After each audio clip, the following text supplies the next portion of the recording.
सबको बालाजी के ऑफिस के बाहर वो डब्बा है, वहां पे डालना है, ये सब किया हमने स्टार्टिंग में। भाई अपनी यूट्यूब की जर्नी बताओ, क्या थी, कैसे स्टार्ट हुई? तो यूट्यूब की जर्नी ऐसे स्टार्ट हुई कि मैंने कुछ वीडियोस देखी यूट्यूब पे। तो सॉरी टू से उनकी मतलब एक्टिंग मेरे को ऐसा लगा कि भी अरे ये तो मैं भी कर सकता हूँ।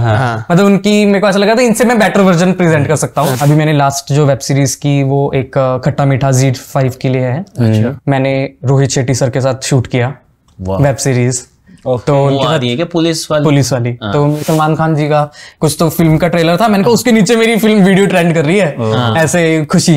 फिर उसके बाद कभी नंबर 2 पे, फिर कभी नंबर 1 पे भी आई है मेरी वीडियो। स्वागत है आपका हमारे पॉडकास्ट शो में, जिसका नाम है podcast Adda with Gautam Nain and Pulkit Raghav, presents by Nityarna farms, taste the tradition. तो आज के हमारे गेस्ट है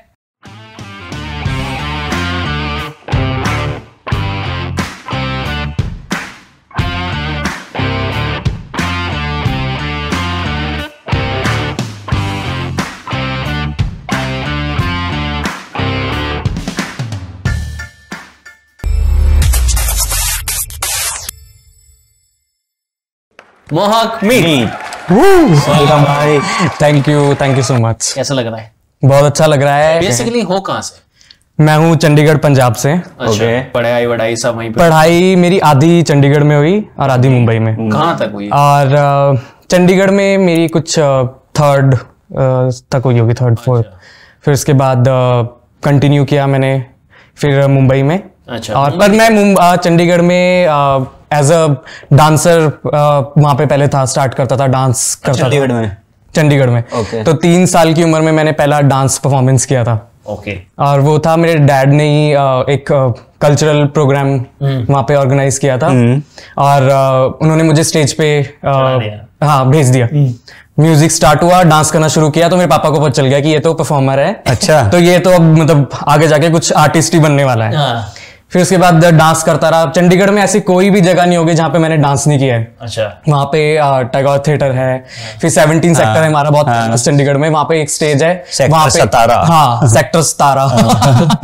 फिर वहाँ पे परफॉर्म किया है। फिर उसके बाद एक शो आया था सारेगामापा लिटिल चैम्प्स अंताक्षरी। तो उस पे मैंने एज अ सिंगर ऑडिशन दिया चंडीगढ़ में। As a singer? भाई मतलब डांसर भी? डांसर, हाँ, पहले डांसर से शुरू किया, फिर मैं पहुंच गया एज अ सिंगर। अच्छा।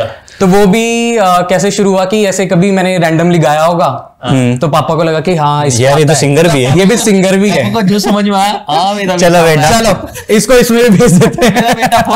इधर भी चलो, इधर भी। मैंने 17 सेक्टर में परफॉर्म किया है, जो कि बहुत फेमस है, सेक्टर 17 के नाम से। फिर वहाँ पे रोज फेस्टिवल होता है एवरी ईयर वहाँ पे। तो रोज गार्डन में करेक्ट। तो रोज फेस्टिवल में जाके डांस करना, फिर वहां से प्राइज लेकर आना। कभी कभी तो ऐसे होता था कि मैं मतलब अच्छा डांस कर लेता था। मैं ऐसे नहीं बोलूंगा कि मैं बहुत अच्छा था, लेकिन जो आते थे उनसे अच्छा था। तो क्या आता था, मेरे को क्या प्राइज मिलता था, 2nd या 3rd। और फर्स्ट कौन आता था, जो ऑर्गेनाइजर है उसकी लड़की। बस वो तो सब जगह वो चल रहा था, वो क्या कहते हैं उसे, हाँ मतलब धांधली जो भी उसको बोला, तो उनको फर्स्ट प्राइज दे देते थे। फिर धीरे धीरे फिर ऐसा भी हुआ है, कई बार पे करके भी डांस होता है ना, कि भी आप पे करो। और वहां पे हम तो है भी छोटे शहर से, होता है ना कि हाय जहाँ पे अपॉर्चुनिटी मिले वहां पे घुस जाओ, डांस करो। कहीं पे भी मिले ना, अगले दिन न्यूज़पेपर में कटिंग आ रही है, मोहक मीत, फोटो फ्रंट पेज में, सारी आज भी संभाल के रखी हुई है। तो वो सारी अगले दिन न्यूज़पेपर में आ रही है, दैनिक भास्कर, जितने बड़े बड़े ट्रिब्यून, टाइम्स ऑफ इंडिया, ये वो सारे उसमें आ रहे हैं एवरीडे। फिर उसके बाद धीरे धीरे चस्का बढ़ता रहा डांस का। फिर वो हर जगह डांस किया चंडीगढ़ में। फिर उसके बाद एक दिन मैंने रैंडमली गाया पापा के सामने, ऐसे गा दिया होगा टीवी पे या कुछ बज रहा था। क्या गाया था ये याद नहीं है, मतलब कुछ तो था, बॉलीवुड का कोई गाना होगा जिसमें थोड़े सुरवर होंगे। अच्छा। तो वैसा कुछ गाया, तो पापा को लगा अच्छा ये गा भी सकता है। तो पापा के ऑफिस में एक उनकी कलीग हैं, मेरी गुरु माँ मीना रमन जी। तो उन्होंने बोला कि अगर इसको इंटरेस्ट है तो आप मेरे पास भेजो, मैं इसको सिखाती हूँ सिंगिंग। और उनके पास गया, उन्होंने मेरे को सारेगामापा मतलब करवाया। तो उनको था कि हाँ गा सकता है ये, इसमें सुर है। तो गाना शुरू किया। फिर उसके बाद उन्होंने मुझे मोहम्मद रफ़ी, एक नाइट्स होती है वहाँ पे चंडीगढ़ में, वहाँ पे भेजा। वहाँ पे भी कुछ अवार्ड्स जीते मैंने। अच्छा। फिर उसके बाद फिर एक दिन क्या हुआ कि ऐड आई जी टीवी पे। अच्छा। हम लोग ऑडिशन कर रहे हैं लिटिल चैम्प्स टाइटन अंताक्षरी का, अगर आप गा सकते हो तो आ जाओ चंडीगढ़ में। तो आपको तो पता ही है अपॉर्चुनिटी थी, तो हम लोग तो घुस गए, जैसे छोटे शहर वाले होते हैं कि चलो आता है नहीं आता है चलो कोई नहीं, पर हम जाके आ रहे हैं, ये हमारे लिए बहुत बड़ी बात एज है। क्या थी? उस टाइम पे 7 समथिंग। तो मैं चला गया ऑडिशन के लिए। तो वहां पर मुझे क्या लगता था कि आपको भी जैसे हम सबको लगता है जो टीवी पे देखते हैं उनको ऐसा लगता है ना कि ऑडिशन पे जाएंगे तो सीधा जजेस वहां पे बैठे होंगे, हम लोगों ने गाना है और बस सिलेक्ट हुआ है और आ गए और मैं तो मुंबई की टिकट जीत गया, ऐसे ऐसे मुझे लगा कि ऐसा होगा, बट ऐसा था नहीं। वहां पे पहले कितने सारे राउंड होते हैं, इतने सारे राउंड होते हैं। वहां पे जाके लाइन, वो भी ऐसी वाली लाइन नहीं कि सीधा जाके ऐसे ऐसे ऐसे ऐसे ऐसे ऐसे आधा, मतलब मैं वही सोचता हूँ कि आधी जो बच्चों की जो बोलते हैं ना कि पावर वहीं पे खत्म हो जाती है कि भी आप जा रहे हो ऑडिशन के लिए, आपको इतना वेट करना पड़ रहा है, और आधे तो उनमें ऐसे भी है जिनको आता भी नहीं, ऐसे लेके आ गए हैं। तो और जो क्या था? गाया था मैंने कभी अलविदा ना कहना गाया था। सुना दो। चलो। सुनाओ। तुमको भी है खबर, मुझको भी है पता, हो रहा है जुदा दोनों का रास्ता, दूर जाके भी मुझसे तुम मेरी यादों में रहना, कभी अलविदा ना कहना, कभी अलविदा ना कहना, कभी अलविदा ना कहना। क्या बात, बहुत बढ़िया भाई। ये तो मैंने पहली बार भाई म्यूजिक की जरूरत ही नहीं पड़ी। पहली बार सुना है कि तुम गाते भी हो यार, ये तो पहली बार पता चला है मुझे। वही मैं बोल रहा हूँ, मेरे को भी उस टाइम पे नहीं पता था कि मैं गाता हूँ। भाई और क्या क्या टैलेंट है ये बता दो पहले, अपना पहले क्लियर कर दो, एक ही चीज करवाएंगे। सब कुछ कर लेता हूँ मैं, बताओ क्या करना है, खाना भी बना लेता हूँ। और यूट्यूब पे वीडियो बनाता हूँ, डायरेक्ट भी कर लेता हूँ, एडिट भी कर लेता हूँ। इतना अच्छा खासा सब्सक्राइबर बेस लेके बैठे हुए हैं। एक ही, जैसे बीबी है ना, हाँ सारे करेक्टर करते हैं। ये हाँ देखा है मैंने। अकेला ये आदमी एक ही घर में भूतों की स्टोरी बना देता है। मतलब एक ही करेक्टर अलग अलग भूत भी बन जाएगा। हाँ अपनी मम्मी को ले लेगा, मम्मी हेल्प करती है। क्योंकि मैंने भी भाई के साथ 2-3 वीडियो दो तीन वीडियो शूट किए हैं यूट्यूब के लिए। अच्छा अच्छी वीडियो हिट हुई है हमारी, बहुत अच्छी। brother- और व्यूज भी उसके कितने आए हैं, मिलियंस में। हाँ सोचो, बिलियन नहीं मिलियंस में व्यूज आए। मुझे बजट नहीं मिला बट ठीक है। सॉरी चलो ये तो होता रहता है। तो उसके बाद क्या हुआ? उसके बाद मैंने ऑडिशन दिया, हाँ, सिलेक्ट हुआ, और हम लोग, उनको लगा था कि शायद कुछ होगा नहीं, तो घर पे वेट कर रहे थे। मतलब घर पे वेट किया, मतलब जैसे रैंडमली हमारी एवरीडे जैसे नॉर्मल लाइफ चलती वैसी चल रही थी। एक दिन कॉल आया कि अब हम लोग ना जी टीवी से बात कर रहे हैं और आपका बेटा जो है सिलेक्ट हो गया है और आपको जो है मुंबई आना पड़ेगा। अच्छा, चंडीगढ़ से डायरेक्ट चंडीगढ़ से मुंबई आना पड़ेगा। तो एक्साइटेड। तो हमको तो ऐसे लगता था ना कि हम लोग फिल्म स्टार्स के बारे में सुनते हैं कि भी उनको तो इतने करोड़ों रुपए मिलते हैं, ये होता है वो होता है। अच्छा, तो आपको खुद की टिकट करवानी पड़ेगी, आपको खुद के कपड़े देखने पड़ेंगे। अच्छा, तो होटल का हम लोग देख लेंगे बट बाकी सब आपको खुद करना पड़ेगा। तो ठीक है, चलो होता है ना कि चलो कोई नहीं कर लेते हैं। जैसे आपको पता है एक्टर भी हम लोग होते हैं ना, फर्स्ट टाइम होता है, पैसे नहीं भी मिलेंगे चलेगा, उसी टाइम का ही था, वैसे ही था। तो ठीक है, चले गए चंडीगढ़ से मुंबई। तो मेरे पापा ने उस टाइम पे कैसा होता ना कि इतने हमारे पास पैसे भी, मतलब पापा मिडिल क्लास फैमिली से, तो इतने भी पैसे भी नहीं होते थे। तो पापा ने कहा इसको अच्छी ट्रेन में लेके जाना है मुझे। तो राजधानी में लेके गए। राजधानी में एक्सपीरियंस होता है ना, तो वैसे पहले भी हम लोग जाते थे। आपको मेरे पापा गवर्नमेंट ऑफिस में है, तो उसमें भी ऐसे होता है कि एलटीएस मिलता है, होता है ना। तो उस टाइम पे भी ऐसे ही वो एलटीएस आई थिंक हमारा यूज हो चुका था, लेकिन पापा अपने स्पेशली पैसे वैसे बचा के कैसे कैसे करके मेरे को लेके गए।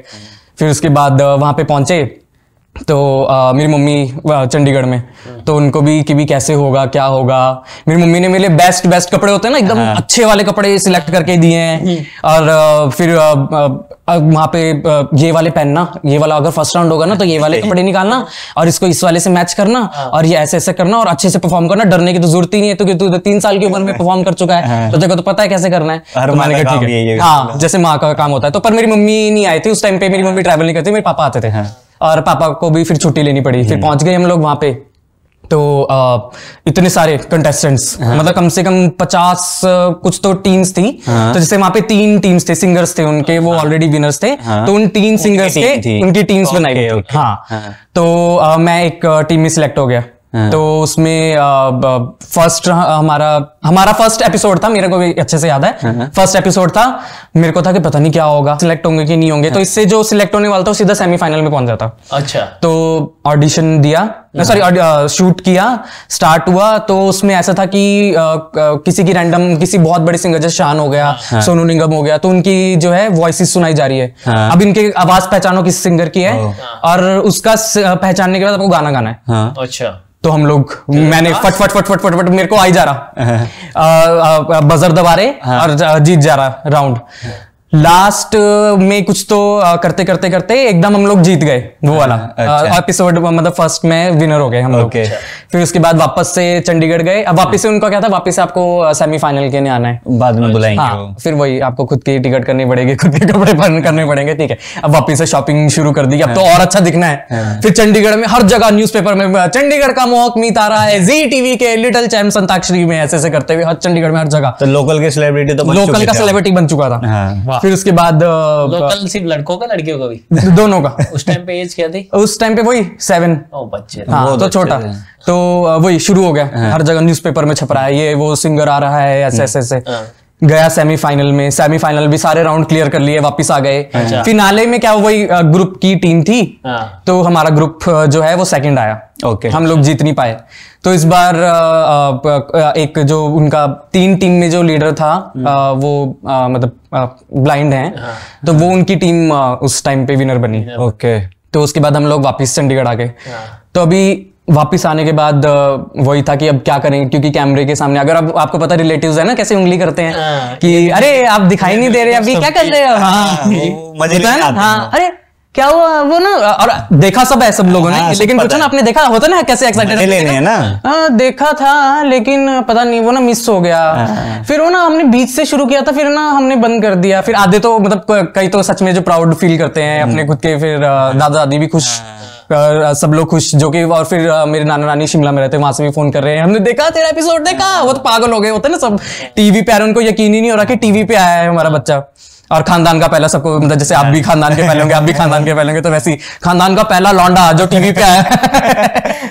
फिर उसके बाद वापिस आए, तो आई थिंक ये तो आप भगवान की कुछ वही बोलो कि भगवान ने और कुछ वो भेज दिया ऑडिशन।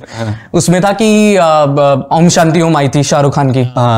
तो उसमें था कि दर्द डिस्को डांस चैलेंज है, आपको आके डांस करना है, और मॉल में फन रिपब्लिक है हमारे चंडीगढ़ में, तो वहां पे जाके आपको बस परफॉर्म करना है, और सिलेक्ट हो गए तो आपको बता दिया जाएगा। तो ठीक है, तो गए हम लोग, परफॉर्म किया। और मैंने उस टाइम पे दीपिका पादुकोण बिल्कुल नहीं थी ना, उसके कहीं पोस्टर मिले ना कहीं मिले। तो हमारे को क्या चाहिए था, मेरे को कि मैं एक किसी हीरोइन की पेंटिंग को वो कर रहा हूँ, पेंट कर रहा हूँ, वापस आके डांस शुरू करता हूँ। और मेरे को मिल गया कैटरीना कैफ की फोटो, तो मैंने कैटरीना कैफ की फोटो को सिलेक्ट किया, पोस्टर बना के, और चला गया फन रिपब्लिक में। वहां पे मैं खड़ा हुआ लाइन में, कब मेरा नंबर आएगा। वहां पे फिर मैंने रखा, डांस शुरू हुआ, सबको लगा ऐसे भोंदू सा बच्चा होगा, नहीं करेगा। फिर मैं डांस शुरू किया और लोग चिल्लाना शुरू, डांस कर रहा है दर्द डिस्को पे। डांस करके फिर वापस घर आ गए।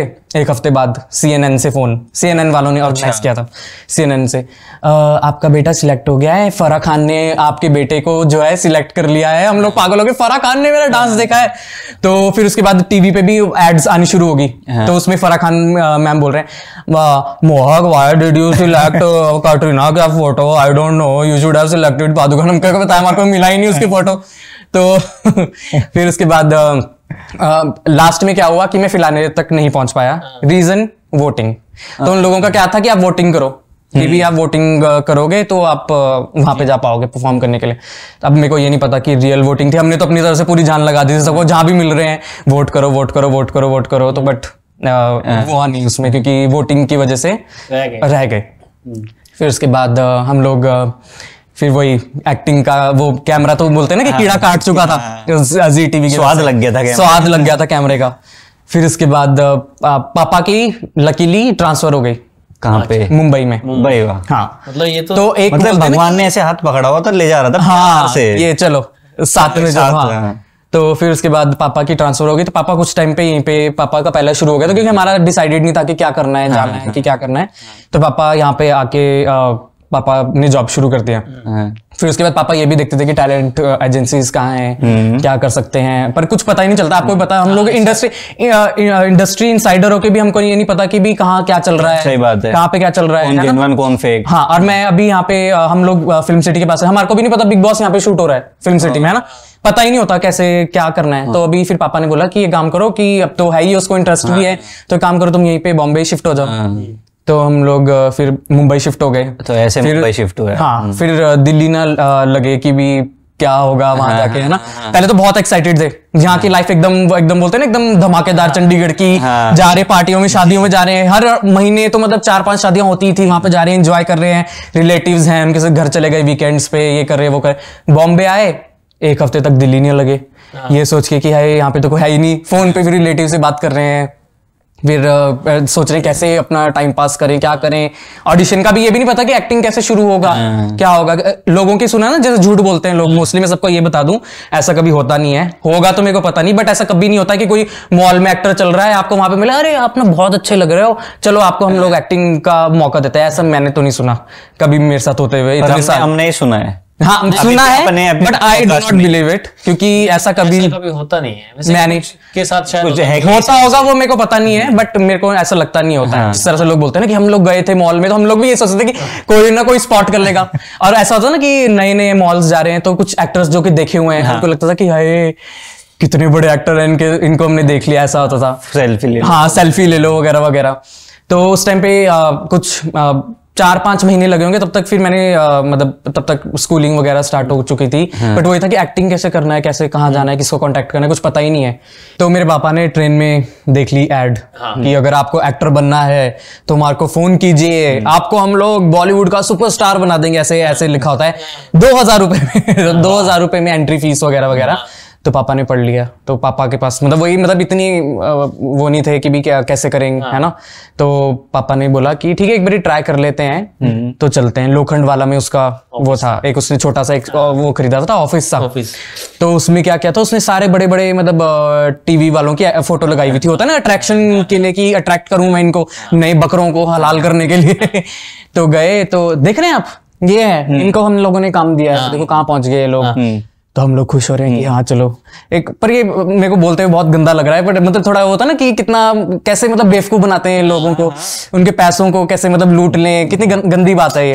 बट आई होप कोई सुन रहा हो, कोई आना चाह रहा है मुंबई, तो एक्सपीरियंस ले लेते। तो वो हमको बोलता है कि आपको ना 2000 रुपए देने हैं। तो हमने कहा ठीक है। तो पापा ने बोला कि मेरे पास तो इतना कैश है नहीं, तो बोलता चलो चलो एटीएम लेके चलता हूँ। ये बहुत तेज होते हैं। हाँ, इनको बस पेट लो, बस इनको बस तुम्हारे घर में घुस जाए, घर में घुस जाने देंगे। लोखंड, मैं मलाड रहता हूँ, वो बहुत थोड़ा दूर है। हाँ, कोई नहीं, साथ चलते हैं, हाँ, चलो चलो, बहुत तेज है भाई। हाँ, ले गया इन्फिनिटी मॉल के बिल्कुल बगल में एक बैंक है। तो वहां पे लेके गया, बाहर खड़ा हुआ है। तो फिर पापा बोलते मैं लेके आता हूँ, पापा कैश लेके आए, पापा ने दिया। तो फिर वो चला गया ऑफिस में, रजिस्ट्री में। तो हाँ मतलब नाम पूरा लिखा उसने, और एक पर्चा सा काट के दे दिया कि ये लो, पूरा करना पड़ता है ड्रामा पूरा। हाँ प्रॉपर होते हैं बहुत बड़े, प्रॉपर। तो हम लोग वही वेट कर रहे हैं कब आएगा भाई, उसने तुम्हारे से पैसे लिए हुए हैं, उसने बोला है कि भी आपको एक बहुत बड़ी एड मिलने वाली है। तो हम वेट करें, आया ही नहीं, कुछ भी नहीं आ रहा। हम सोच रहे कि भी क्या हो गया, मतलब या मतलब मैंने जो फोटो चंडीगढ़ में जो फोटो खिंचवाई थी, हाँ चंडीगढ़ में मतलब फोटोज खिंचवा के गया हुआ था एक, मेरे को पता था कि पोर्टफोलियो होता है, और वहां पे जाके आपको बालाजी के ऑफिस के बाहर डब्बा है, वहां पे डालना है। ये सब किया हमने स्टार्टिंग में, मतलब उसके इसके फंसने से पहले मतलब जाके फोटोज डाल रहे हैं, होता है ना ऑफिस में यशराज के वहां पे एक वो ड्रॉप बॉक्स में फोटो डालती, तो वो सब करा। फिर उसके बाद वेट करें, आ ही नहीं रहा। क्या हो गया, फोटोज अच्छी नहीं आई थी, उसको पसंद नहीं आया लुक, क्या हुआ, क्या रीजन है। फिर अचानक से 1-1.5 महीने बाद उसका फोन आया। तो हाँ मैं टुनटुन वाले से बोल रहा हूँ, या ऐसी कुछ नाम था उसका। तो आपको ना एक एड के लिए सिलेक्ट कर लिया गया है, तो आपको कल आना है।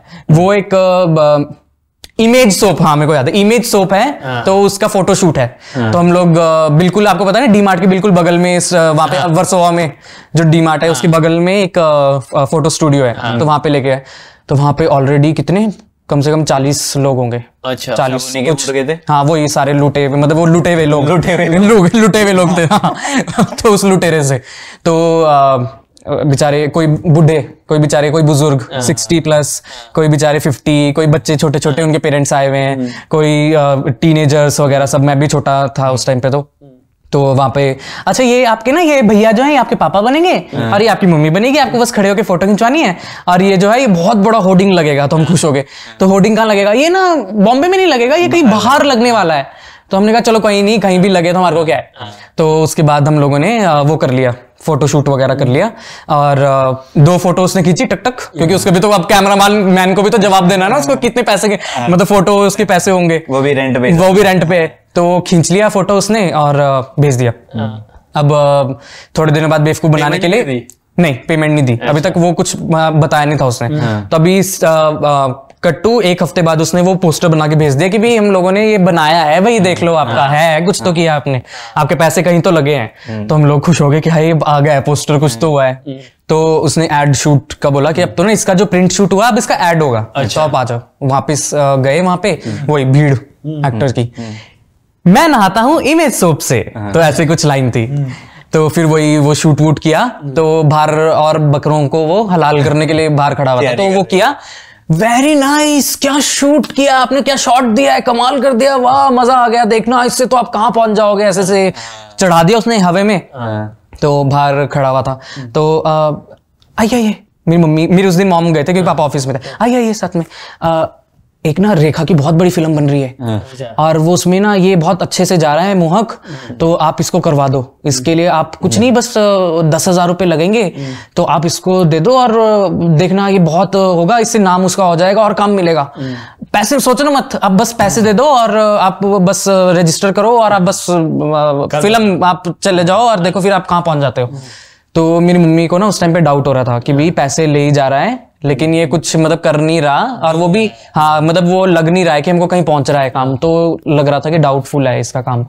तो उसके बाद थोड़े दिनों बाद क्या हुआ कि हम लोग एक इन्फिनिटी मॉल में, मैं चंडीगढ़ में जहाँ पे डांस सीखता था, तो वहाँ पे उनके जो ससुर जी हैं वो मुंबई में कुछ तो म्यूजिक डायरेक्टर वगैरह हैं, तो उनसे मिलने के लिए गए हम लोग। तो हमने बताया कि ऐसे चंडीगढ़ से आए हैं, तो वो थोड़ा गाइड कर रहे थे कि देखो ऐसे ऐसे यहाँ पे वर्सोवा में भी ऑडिशन होते हैं वगैरह वगैरह। तो हमने कहा कहाँ जाएं, तो उन्होंने बोला कि एक ना लॉन्च पैड है वहाँ पे, कुछ तो एजेंसी है, तो वहाँ पे जाके आपको रजिस्टर करना है और वो जेन्युइन है। तो हमने बताया कि ऐसे पैसे भरे, बोलते क्यों भरे अपने पैसे ऐसे, बोलते ये तो बेवकूफ बनाने का काम होते हैं, ये तो मतलब मोस्टली करते ही हैं लोगों के साथ। तो गए फिर और लॉन्च पैड में वो पूरा रजिस्टर वगैरह किया, तो उन्होंने बता दिया था कि देखो आपको अगर आप सिलेक्ट हो गए तो वी आर लाइक कोऑर्डिनेटर्स, तो आपको 20% हमको देना पड़ेगा वगैरह वगैरह। वो जेन्युइन है, तो समझ आ रहा था कि भी जेन्युइन, वो कमाने के बाद मांगते, कमाने के बाद मांगे, पहले मांग रहे, पहले नहीं मांग रहे, करेक्ट, लोग जेन्युइन। तो हमने कहा ठीक है चलो कर लेते हैं हम लोग रजिस्टर कर लिया। तो उसके बाद उन्होंने फर्स्ट ऑडिशन भेजा, ऑडिशन दिया, तब तक मैं ना निकल रहा था वहां से वेन्यू से, और मेरे उस दिन पापा थे मेरे साथ में। तो मैंने पापा को बोला पापा ये ना उसमें था, स्टूडियो में था ये अंकल, इससे जरा बात करना क्या हुआ उस एड का। अच्छा वही वाला अंकल मिल गया? हाँ नहीं कोई और था ये, जो जैसे वहां पे होता है ना, जैसे मान लो यहाँ पे हमारे शूट में जो कोई ऑर्गेनाइज कर रहे हैं, तो यहाँ पे एक दिन रैंडमली जैसे ये भी कोई मिल गए। तो मैंने कहा पापा इनसे बात करना कि क्या हुआ। तो बोलते भाई साहब वो उस दिन एड हुआ था ना उसका क्या हुआ। बोलते हैं ऐड कौन सा, हमको नहीं पता कि ये तो बेचारों का एवरीडे काम है, तो इनका तो काम ही यही है कि फिर। तो वो बोलते कि कौन सा ऐड, हमने कहा वो क्या था, बोलते वो टुनटुन वाला था। बोलते टुनटुन वाला, वो तो बोलते जेल में पड़ा हुआ है। अच्छा, और हम लोग शॉक। और उसके बाद हाँ मेरे को अभी अच्छे से एक और बात याद आई कि उसने रेखा के उसके बाद हमारे को कुछ 2,000 रुपीज का चेक भी काट के दिया था जो कि बाउंस हो चुका था। अच्छा, तो हमारे को वो था कि भी कुछ तो गड़बड़ है। तो फिर पता चला कि अच्छा ये तो डाउटफुल बंदा था, अब तो ये जेल में पड़ा हुआ है।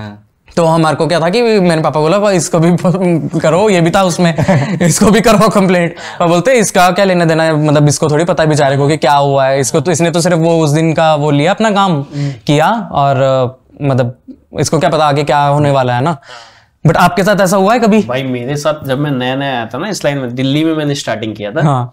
दिल्ली में मैं ऐसे ही वही पर्चे छपने वाला स्टाइल यहाँ पे भी होता था। हाँ। कि एक्टर बने आइए आपको फिल्में देंगे। हाँ। तो मैं भूल गया कौन सा एरिया है, बहुत टाइम की बात है। तो वहां पे मैं गया ऑडिशन देने बेसमेंट में। दिल्ली में बेसमेंट बहुत है, बेसमेंट में चीजें बहुत होती है दिल्ली में।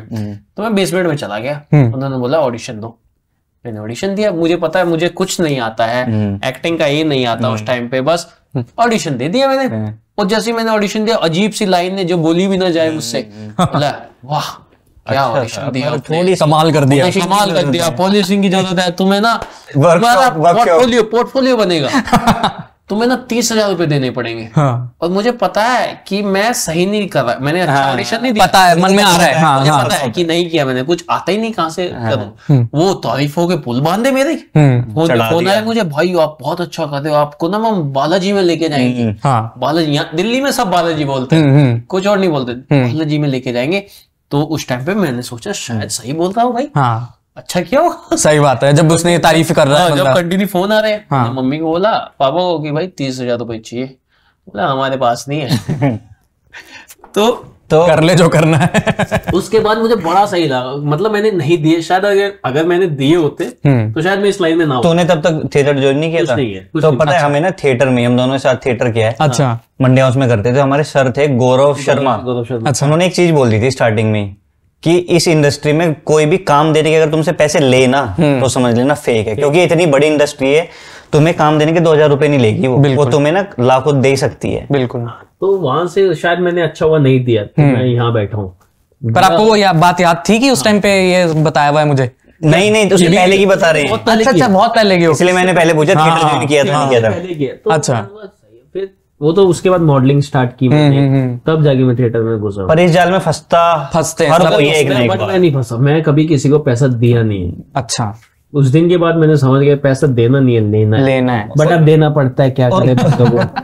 उन्होंने एक और चीज बोली थी कि ना किसी भी रोल के लिए तुम्हें ना पोर्टफोलियो की जरूरत नहीं पड़ेगी, और अगर जेन्युइन प्रोडक्शन हाउस होगा ना, तुम्हें सेल्फी से भी काम चला लेगा वो। बिल्कुल। पोर्टफोलियो तो और ऐसा कुछ है नहीं, पोर्टफोलियो तो मॉडलिंग में ज्यादा, मॉडलिंग में ज्यादा जाता है, एक्टिंग में तो तुम्हारा ऑडिशन अच्छा है उसी से बस। इससे मेरे को एक याद आया पोर्टफोलियो से, पिक्चर से, कि एक फैशन फिल्म में वो डायलॉग था ना कि एक ऐसे दिखाते हैं कि ऑडिशंस दे रहे हैं, तो एक लड़की अपनी फाइल लेके आई, तो बोलती तुम स्ट्रगलर हो, बोलते क्यों, तुम फोटोज लेकर आई हो ना इसलिए। मतलब मोस्टली उनका ये होता है कि नए लोगों को यही होता है ना, बेवकूफ बनाया होता है, फोटोज लेके आओ, फोटोज। तो वो ऐसा होता नहीं, तो आपके साथ ऐसा हुआ, बच गए। उसके बाद की जर्नी कैसी थी, क्या हुआ फिर उसके बाद वही जो हम लोगों ने रजिस्टर किया हुआ था, तो वो ऑडिशंस पे उन्होंने भेजना शुरू किया। तो सबसे पहला लाइफ का प्रॉपर ऑडिशन कोलगेट का ऑडिशन, और इसमें मेरे को गाना ही था, तो मैंने कहा चलो गाना है, अच्छा है, मजा आएगा। तो ऑडिशन के लिए गया, तो वही लगा कि शायद जाके ऑडिशन देना होता होगा, वापस आ जाना है। वहां पे पता चला, अच्छा आप यहाँ पे फाइल में अपना नाम लिख दो, आपका नंबर है, जब आपका नंबर आएगा तो आप आ जाना। तो मेरे पूरे मम्मी पापा दोनों मेरे साथ चले हुए ऑडिशन पे। पहले पता नहीं होता कि क्या होता, हमको पता नहीं क्या होगा ऑडिशन, चलो। मेरी मम्मी भी डरे हुए थे कि अकेले जाएंगे तो पता नहीं क्या होगा, है ना, क्योंकि इंडस्ट्री थोड़ी बदनाम की हुई है, मतलब लोगों को लगता है ना कि क्या होता होगा वैसे, तो थोड़ा डर भी था। कि मेरी मम्मी ने बोला आप चलो हमारे साथ, तो पापा बेचारे उस दिन हाफ डे लेके आई थिंक तो आ गए ऑडिशन के लिए। हम देख रहे हैं ऑडिशन, अरे ये लड़का ना इतनी एडों में आता है, ये तो ना मतलब इसकी कम से कम एट प्रेजेंट 5 एड्स आ रही हैं, और वो थोड़ा कॉम्प्लेक्स हो जाता है ना कि छोटे छोटे मेरी उम्र का अगर लड़के कोई आ रहे हैं, तो मेरे को भी ऐसा लग रहा है कि ये थोड़ा अच्छा करना है इसके सामने, है ना।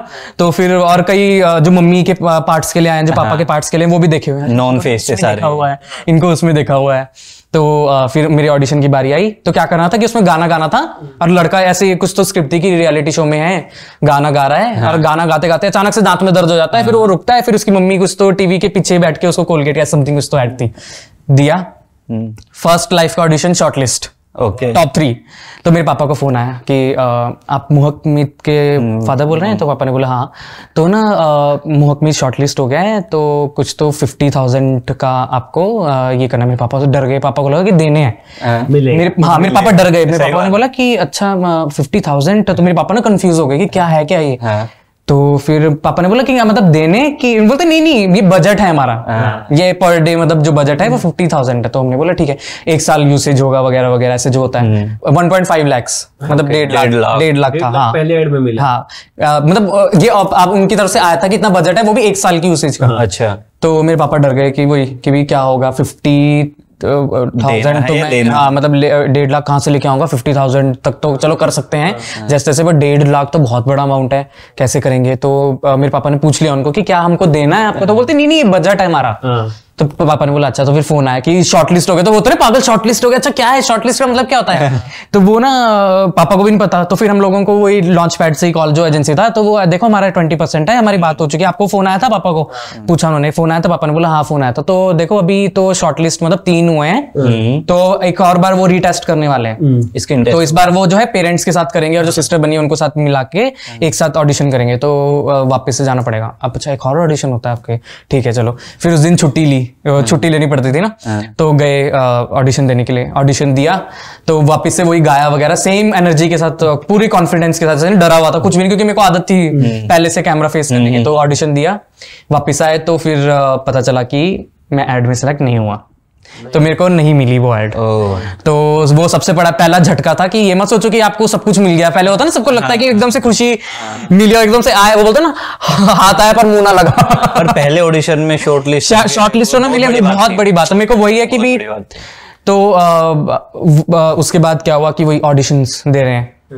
तो पहले पता नहीं था कि बेबी मेकअप करके जाना है, पसीने वाला मुंह लेके चले गए, क्योंकि लोगों को सुन के लग रहा होगा कि भी लड़के मेकअप करके जा रहे हैं। तो मैं आपको बता दूं कि कैमरा के सामने बैठ के मेकअप अलग दिखता है।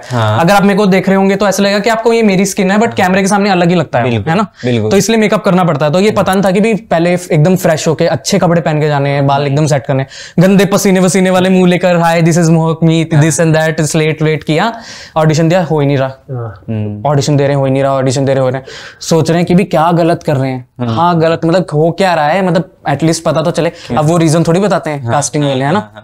अब फिर उसके बाद ऑडिशन दे रहे हैं, हो ही नहीं रहा। फिर वही सोच रहे हैं क्या होगा यार, मतलब इतनी दूर आए हैं। सो यही सोच के, और ऊपर से होता है ना चंडीगढ़ में सबको बता के, छोटे शहर वाले कैसे होते हैं, हम तो एक्टर बनने जा रहे हैं, और वहां से वो लोग भी क्या हुआ कुछ हुआ क्या, आएगा कहीं, हाँ कहीं आ रहा है क्या, अच्छा बताना। और वो भी वो होता है ना कि भी सबसे पहले होता है कि होगा तो सबसे पहले इन्हीं लोगों को बताएंगे। तो वही हो ही नहीं रहा 1.5 साल तक। फिर अचानक से वही, पर ये था कि हार नहीं मानी कभी भी, ऑडिशन देता रहा, फुल एनर्जी के साथ दे रहा हूँ ऑडिशन। फिर कॉल आ रहा है, शॉर्टलिस्ट भी हो रहा हूँ बीच में, इन बीच शॉर्टलिस्ट भी हो रहा हूँ। फिर वो पता चल रहा है कि you can release your dates वगैरह वगैरह। 1.5 साल तक कहीं कुछ भी नहीं हो रहा। फिर उसके बाद धीरे धीरे फिर और कोऑर्डिनेटर्स के बारे में पता चलना शुरू हुआ। फिर जैसे मेरी मम्मी भी किसी और एक्टर के फ्रेंड, मतलब जो मेरी उम्र के होते थे, उनकी मम्मियों से बात करके कि यार और कोई हैं कोऑर्डिनेटर्स, आप बता दीजिए। तो फिर उनके साथ भी रजिस्टर कर लिया। फिर वो भेज रहे हैं अलग अलग लिंक बनते चले गए। फिर उसके इस बीच में फिर मैंने एक वही जो मैंने बताया था ना, मेरे जो डांस टीचर थे चंडीगढ़ में, उनके ससुर जी ने मेरे को एक गाने के लिए बुलाया। तो उन्होंने बोला एक ना DD1 पे कोई सीरियल बन रहा है हनुमान जी का, तो उसमें ना बाल हनुमान जी के लिए आवाज चाहिए। अच्छा। तो मैं गया वहां पे, गाना गाया, उनको बहुत पसंद आया। उन्होंने 500 रुपए का नोट दिया मुझे। वो मैंने अभी भी संभाल के रखा है, एक याद के लिए, कि मेरी फर्स्ट बोलते हैं ना कमाई बॉम्बे में आके, तो वो अभी भी संभाल के रखा है। तो वो एक मतलब प्रोफेशनल काम बोल सकते हो कि वो था 1.5 साल के बीच में, बट वो एक्टिंग में कुछ नहीं हो रहा था। अब इनको ये DD1 वाला भी कब ऑन एयर हुआ, कहाँ सर्च करें, कुछ पता नहीं है। तो किसको दिखाएंगे, देखो कुछ किया है ना। तो उसके बाद 1.5 साल के बाद एक बुबालू की ऑडिशन का ऐड आया था। तो बुबालू का ऐड है, ऐसे ऐसे आप आ जाओ ऑडिशन के लिए, और गोवा में शूट होगा। चले गए, ये बिना सोचे, पता है ना कि क्या होगा, पता ही नहीं है। चले गए ऑडिशन देने के लिए, वापिस आए, आप शॉर्टलिस्ट हो चुके हो, ठीक है कोई नहीं, वापस पता चलेगा न्यू है।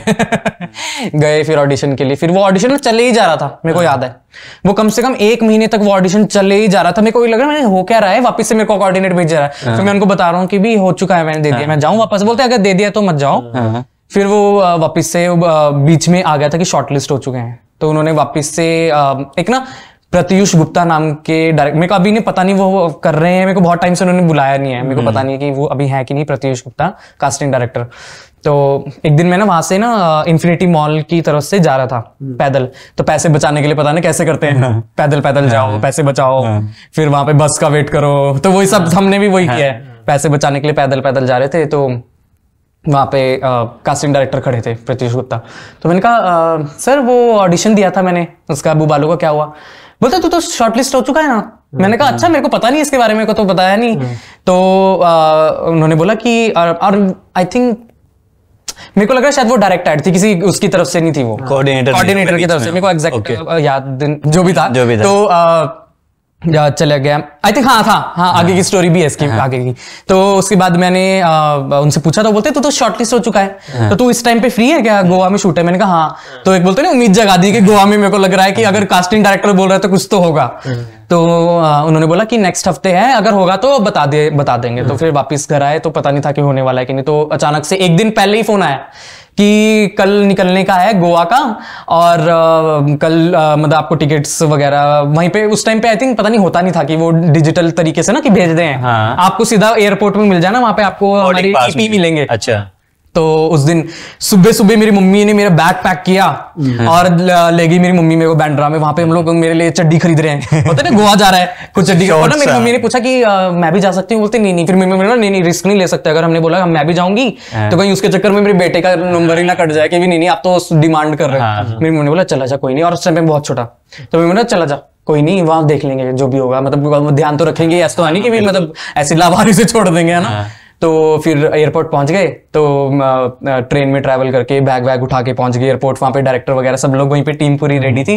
तो फिर मम्मा को बाय बाय किया, चला गया। फिर वहां पे शूट किया उस दिन। उसमें एड में क्या था कि 2 मेरे साथ जुड़वा भाई थे। तो फर्स्ट एड मतलब पागल, मतलब सोचो कि एकदम बोलते हैं ना कि प्रोफेशनल शूट करने जा रहा हूँ, मतलब नींद भी नहीं आ रही है एक दिन पहले कि क्या होने वाला है। वहां पे गोवा में ले गए, वहां पे 5 स्टार होटल गोवा का। 3 दिन का कुछ था। फर्स्ट डे तो उनका ड्रेस ट्रायल वगैरह ही था कुछ। तो वहां पे जाके फर्स्ट एक्सपीरियंस, अच्छा ड्रेस ट्रायल होता है, अच्छा वहां पे आपकी फिटिंग के कपड़े वगैरह होते हैं। फिर उसके बाद फोटो खींची जाएगी, देखेंगे कि अच्छा एक कपड़े पहना के आप देखो यहाँ पे खड़े हो ये वाले। फिर डायरेक्टर, वो कुछ भी नहीं पता था कि ऐसा कुछ होता है। इतना लंबा प्रोसेस हमारे लिए तो ये होता है ना कि अच्छा 30 सेकंड की एड है, बस कितने जल्दी शूट हो जाती होगी, ये नहीं पता कि इतना टाइम लगता है। फिर शूट होना शुरू हुआ। फर्स्ट एक्सपीरियंस में सोच रहा कि यार क्या हो रहा है, ये डायरेक्टर इतने टेक्स क्यों ले रहा है, मतलब होता है ना कि भी क्यों, मतलब ऐसा क्या हो रहा है, मतलब ले जा रहे हैं, हम गंदा कर रहे हैं क्या। और डायरेक्टर ऐसे भी नहीं बोल रहा कि आप गंदा कर रहे हो, बार बार वो करवाए जा रहे हैं। उनका क्या मोस्टली होता है, मैं मतलब जो सुन रहे हैं नए एक्टर्स, मैं उनको ये बताना चाहूंगा कि मतलब जब आप एक एड फिल्म करते हो, शूट करते हो, वो 30 सेकंड की ही होती है। तो 30 सेकंड की एड के लिए आप जितने टेक्स इकट्ठे कर सको एक्टर्स की तरफ के अच्छे, वो बहुत इंपॉर्टेंट होता है डायरेक्टर के लिए। तो वो उसमें क्लोज लेंगे, मिड लेंगे। एक्टर बेशक बहुत ज्यादा पजल्ड हो जाता है, उनको लगता है मैं गंदी एक्टिंग कर रहा हूँ, गंदा एक्टर हूँ। ऐसा नहीं है। वो कई डायरेक्टर्स आपको आके बताते हैं you are not doing something wrong. इसलिए लगता है ना कि बार-बार कर रहे हैं यार, मैं एक बार में अच्छा नहीं कर पा रहा क्या। तो वो खुद आके बताते हैं कई तो कि तुम गंदा नहीं कर रहे, मैं ऑप्शन ले रहे हैं। तो मेरे को उस टाइम पे नहीं पता था, तो वो ले जा रहे हैं। फिर उसके बाद पैकअप हो गया, घर आए, अगले दिन फिर गोवा के बीच में लेके चले गए। फिर वो शूट कर रहे हैं वहां पे भी जाकर, फिर अलग लोकेशन में ले जाकर शूट कर रहे हैं। फिर उसके बाद में कौन सी टाइम की बात है ये होगा, कुछ 12 समथिंग का, 2012 समथिंग। हाँ ऐसे हाँ आई थिंक, हाँ मतलब ऐसी कुछ 10-12 साल। मोहम्मद की मम्मी पीछे से बता रही है 2010 की बात है। 10 पर मेरे को एग्जैक्ट आई थिंक तो हाँ मतलब ऐसे ही कुछ होगा, छोटे ही देता। हाँ मैं मतलब बहुत छोटा था। तो उस टाइम पे फिर चले गए। बजट क्या मिलते थे उस टाइम पे? उस टाइम पे वही मैंने आपको बताया कि हाँ अच्छा अब आते हैं बजट पे। तो उस टाइम पे उस एड का क्या था, पर डे बजट कुछ था 30,000। क्या मतलब पापा की मंथ की मंथ की, हाँ मंथली सैलरी। टाइम पे इतनी गवर्नमेंट सैलरी इतनी होती है, करेक्ट टाइम पे इतनी होती है, करेक्ट। तो 2 दिन का शूट था, तो मान लो 60,000। तो पापा ने नहीं बोला बेटा तू तो 2 दिन में 60,000, 2 महीने की सैलरी, यहाँ मैं महीने बाद मैं भी ऐसे में। बेटा पिताजी को कंपटीशन दोगे। भाई अपनी यूट्यूब की जर्नी बताओ, क्या थी, कैसे स्टार्ट हुई? तो यूट्यूब की जर्नी ऐसे स्टार्ट हुई कि मैंने कुछ वीडियोस देखी यूट्यूब पे। तो सॉरी टू से उनकी मतलब एक्टिंग मेरे को ऐसा लगा कि भी अरे ये तो मैं भी कर सकता हूँ। मतलब उनकी मेरे को ऐसा लगा था इनसे मैं बेटर वर्जन प्रेजेंट कर सकता हूँ। तो मैं देख रहा था, तो वो इंस्पायर नहीं बोलोगे, बट मेरे को ऐसा था कि चलो मैं भी ट्राई कर लेता हूँ। कितने साल पहले हुआ था जर्नी? कब स्टार्ट? ये 3-4 साल पहले। 4 साल पहले। तो उस टाइम पे था कि चलो एक बार स्टार्ट करके देखते हैं। बट मेरा मोस्टली हमेशा यही होता है, मैं तो गणपति बप्पा का आशीर्वाद लेके ही शुरू करता हूँ, कुछ भी करता हूँ। मैं अगर शूट भी कर रहा हूँ यूट्यूब वीडियो, तो मैं गणपति रोल करता हूँ। मैं अगर कुछ भी वीडियो भी अगर मैं पोस्ट करने वाला, वो गणपति बप्पा का नाम लेता हूँ। तो सबसे पहली वीडियो मैंने जो डाली थी वो गणपति आरती डाली थी। मैंने कुछ भी शुरुआत करूंगा मैं गणपति आरती से। तो अगर मेरे सब्सक्राइबर्स देख रहे हैं तो वो भी देखेंगे सबसे जाके नीचे। तो कोई भी मैंने किसी भी चैनल पे डाली है, सबसे वीडियो पहले मैंने गणपति बप्पा का आशीर्वाद लिया है। तो मैंने अपने चैनल स्टार्ट किया है मोस्टली। तो फर्स्ट वो मैंने ऐसी वीडियो बनाई थी, तो उसको मैंने शेयर किया था। तो उसके मैं एक्सपेक्टेड नहीं था कि मैं इतने व्यूज के लिए मैं कर रहा हूँ। तो जस्ट एक वो शुरुआत के लिए था कि मैं मतलब अब कदम रखने जा रहा हूँ, शुभारंभ कर रहा हूँ। तो उसके बाद सेकंड वीडियो में मेरे दिमाग में आया कि एक ना शॉर्ट फिल्म बनाता हूँ सीरियस, और जितने भी मेरे नोन जो एक्टर्स हैं, मेरे फ्रेंड्स हैं, मैं उनको बुलाऊंगा और वो आ ही जाएंगे। मुझे पता है मैंने बुलाया तो मतलब वो आएंगे, they are just one call away. तो एक को मैंने कॉल किया, मैंने कहा मैं ना एक शॉर्ट फिल्म बना रहा हूँ और ना मेरे को चाहिए कि तू आए, एक ही दिन चाहिए, ज्यादा टाइम नहीं लगेगा, मैं फटाफट से शूट करूंगा, तेरे को फ्री कर दूंगा। हाँ आ जाऊंगा, नो प्रॉब्लम। तो कितने बजे करना है शूट? मैंने कहा देख ले जैसे कंफर्टेबल होता है ना, नए नए होते हैं, जैसे कंफर्टेबल है तो मेरे को बता दे, रात को आएगा रात को भी कर लूंगा, सुबह आएगा, ठीक है बताता हूँ, ठीक है बताता हूँ, ठीक है। ओ सॉरी ब्रो, मेरा ना ऑडिशन आ गया है, मैं ना आ नहीं पाऊंगा। ऑडिशन कितने दिन आपको भी पता है, ऑडिशन मोस्टली 2-3 दिन होते ही हैं, तो आप एक दिन स्किप करके चले जाओ, बिल्कुल नहीं करना। फिर उसके बाद मैंने कहा चलो कोई नहीं, किसी और को पूछ लेता हूँ। सेकंड बंदे को पूछा, सेकंड बंदा हाँ आऊंगा। मैं पूरा रेडी होके पूरा बैठा हुआ हूँ, कैमरा मतलब कैमरा तो नहीं था, मोबाइल वगैरह सब फुल चार्ज करके रखा है। तो मेरी मम्मी का वो फोन था सैमसंग का, तो एकदम मतलब गंदी तो नहीं मिले, बहुत सॉरी, बहुत अच्छी क्वालिटी थी मेरे लिए वो तो उसको फुली चार्ज करके रखा हुआ फोन को, एक्साइटेड हूँ आएगा वो शूट करेगा। आपको तो पता ही, आपने देखा है ना मेरी जर्नी कैसे मैं बल्ब लगा के शूट करता हूँ। तो पूरा सब रेडी था कि आएगा, तो फोन आता कि नहीं यार मैं नहीं आ पाऊंगा, मैं ना कहीं जा रहा हूँ, मेरे को ना कहीं आउट ऑफ स्टेशन जाना पड़ रहा है। तो उसने भी डिच कर दिया। एक हफ्ते तक लगातार मेरी मम्मी बोल रही कि ना ये नहीं होगी फिल्म, तो इसको भूल जा, क्योंकि ना मेरे को ऐसा लगा एक बार होता नहीं कहीं पे एक बार स्टॉप लग जाए तो वो लग ही जाता है। मैंने कहा नहीं, मेरे को एक बार ट्राई करना है, मैं एक बार करके देख, मेरे को मेरा मन है इसका करना है। मेरी मम्मी तो बिल्कुल भी, मेरी मम्मी को तो इंटरेस्ट नहीं था। मैंने बोला नहीं मत कर तू, क्योंकि मेरी मम्मी मेरे को देख रहे थे मैं डिप्रेस्ड हो रहा था, इस वे में मेरी मम्मी मेरे को मना कर रही थी, इसलिए नहीं कर रही थी कि इसको मैं डीमोटिवेट करूं, वैसे नहीं कर रही, मम्मी कह रही थी कि तू डिप्रेशन में ना चले जाए, है ना। तो मैंने कहा कर लेते। फिर एक बारी ना एक एक्टर मेरे बड़े भाई बने थे किसी शो में, तो मैंने कहा कि इनको मैं फोन करके पूछता हूँ, और शिवम नाम है, मैं उनको ऑब्वियसली नाम लूंगा, क्योंकि वो एक फोन पे उस बंदे ने मेरे को बोला कि ठीक है मैं आऊंगा, तो मेरे को बता कब शूट करना है। वो बंदा अगले दिन ही पहुंच गया, शूट भी कर लिया, सब कर लिया, everything was done, but unfortunately वो क्लिपिंग हमारे से गायब हो गई। अरे वो जो है वो फिल्म, मैंने कहा ना वो था ही नहीं किस्मत में उस फिल्म का वही। तो मेरे मन में हो गया अरे यार मैंने अब शुरू तो कर लिया, अब क्या होगा। बट अब नेक्स्ट उस पे मैं आता हूँ कि मैंने बहुत सारे लोगों ने बोला है कि हम लोग फर्स्ट वीडियो बनाते हैं वो नहीं चलती है, ये कहते हैं, बट मेरे साथ ऐसा नहीं हुआ भगवान की दया से। मैंने एक गेम आई थी ब्लू वेल नाम से, है ना, तो उसमें ऐसा होता था कि बेचारे छोटे छोटे बच्चों को वो सुसाइड करना पड़ता था उसमें। तो मैंने कहा यार इसके ऊपर मैं शॉर्ट फिल्म बनाता हूँ। मैंने कहा ये मेरे को अब किसी बोल लेता हूँ घटिया इंसान की जरूरत भी नहीं पड़ेगी, तो मैं अब किसी की वो बोलते हैं ना किसी की वो भी नहीं लूंगा, मैं वो एहसान भी नहीं लूंगा। अब मैं किसी डिप्रेशन में भी नहीं जाऊंगा। मैंने इतना तंग किया, मेरे को लिटरली हरेस कर दिया लोगों ने कि भी मेरे को प्रॉमिस कर रहे नहीं आ रहे हैं। तो मैंने कहा कोई नहीं, अब मेरे को ये अकेली स्टोरी है, मेरे को सिर्फ वॉइस ओवर में एक मेरी मम्मी की आवाज लगेगी, और बाकी जो है बाकी सब मेरे को खुद करना है, सिंगल कैरेक्टर है, सिंगल कैरेक्टर है। शूट कर ली, डाल दी वीडियो के लिए, देख रहे हैं कि अच्छा अब क्या रिस्पॉन्स आएगा। फर्स्ट डे तो सारे उनको शेयर कर दिया, नॉन थे उनके लाइक व्यूज कर दिया था, 40-50 व्यूज आ गए। तो उसके बाद बस ऐसे कुछ एक्सपेक्टेड नहीं था, एक हफ्ते के अंदर 1 लाख व्यूज। अच्छा, मैंने कहा ये क्या हुआ, 1 लाख व्यूज, ये कैसे हो रहा है। फिर धीरे धीरे धड़ धड़ धड़ व्यूज बढ़ रहे हैं, व्यूज बढ़ रहे, फर्स्ट वीडियो व्यूज बढ़ रहे हैं, 4 लाख 5 लाख ऐसे करते 1 मिलियन। मैं पागल, मैंने कहा ये क्या हो रहा है। फर्स्ट वीडियो ब्लू वेल के, क्योंकि वो ट्रेंडिंग टॉपिक था, तो ये भी है कि ट्रेंडिंग टॉपिक पकड़ो मोस्टली। मैं पागल, मैंने कहा 1 मिलियन व्यूज वीडियो, और लोग आपको तो हमने उसमें देखा शो में, आपको हम लोग पता नहीं था आपका नाम क्या है, वो लोग अब मेरे से कनेक्ट होना शुरू हो गए। तो उससे कितने मेरे 10,000 सब्सक्राइबर हो गए उस चीज पहली वीडियो में। मैं भगवान का शुक्रगुजार कि भगवान आपने मेरे को मतलब शुक्र है नहीं एहसान लेने दिया, वो नहीं बनी फिल्म, ये आपने मेरी हिट कर दी। और उसके बीच में आई थिंक मेरे को एक बार क्रॉस चेक करना पड़ेगा, वो वाली वीडियो थी या एक उससे पहले मैंने एक पद्मावत के ऊपर भी एक फिल्म वीडियो बनाई है, वो भी 10 मिलियन से ऊपर वीडियो, वो भी डालते दर दर दर दर दर उसके व्यूज उसके भी बढ़ते गए। तो वो भी आई थिंक कुछ 10 या 12 मिलियन समथिंग कुछ उसके व्यूज है। तो ये 2 वीडियोस जो है मेरी बढ़ गई थी, तो मेरे को एक थोड़ा सा कॉन्फिडेंस था कुछ डालूंगा तो वो अच्छा होगा, जो कि मेरी गलती थी। ऐसा नहीं होता है, वीडियोस डाली कुछ मैंने, तो उसमें व्यूज ही नहीं आए। तो अब ये बहुत एक ना गंदी चीज है हम लोगों की, कि हम लोग अगर बहुत बड़ा देख लेते हैं ना, हमारे को लगता है कि वही हम लोग उस लेवल पे चलते रहे, छोटा बर्दाश्त नहीं होता। ये बहुत गलत आदत है हम लोगों की। तो ये बहुत हम लोगों को सीखने की जरूरत है कि अगर आपको बस कम भी आ रहा है ना, तो उसके लिए भी आप थैंकफुल हो और ज्यादा के लिए भी थैंकफुल हो। तो ये मत सोचो कि अरे यार मेरे को ये आ रहा है तो अब उसको, मोस्टली मेरे साथ अभी भी ऐसे होता है कि अगर मेरे कम व्यूज आते हैं मेरे को लगता है कि भी 5 लाख मेरे लिए कम है, बल्कि 5 लाख कम नहीं है। अगर हम लोग इस कमरे में 5 लाख लोगों को खड़े करेंगे तो शायद वो इकट्ठे भी ना हो। बिल्कुल, मतलब कितने लोग होते हैं 5 लाख में। तो मेरे को अपनी पुरानी स्टार्टिंग वाली जर्नी आ जाती है। मैं बोलता नहीं भगवान, आप मेरे को इतना भी दे रहे हो मेरे लिए बहुत है, मेरे 5 lakh views is too much. फिर उसके बाद धीरे धीरे वो ऑब्वियसली मिलियंस तक पहुंच जाते हैं। फिर उसके बाद मैंने वही धीरे धीरे वीडियो डाली, उसमें कुछ हो नहीं रहा था। तो उसके बाद मैंने कहा क्या करूं, कौन से टॉपिक्स उठाऊं। तो एक वही सीरियस फिल्म ही शूट कर रहा था, तो अचानक से एक ना बीगल डॉग जा रहा था मेरे सामने से। तो मैंने मम्मा को बोला मम्मा इसके ओनर से बात करें, फिल्म बनाए। और हमारा मोस्टली क्या होता है कि ना तुरंत आइडिया अच्छा ये देखा इसके ऊपर हम ये बना सकते हैं।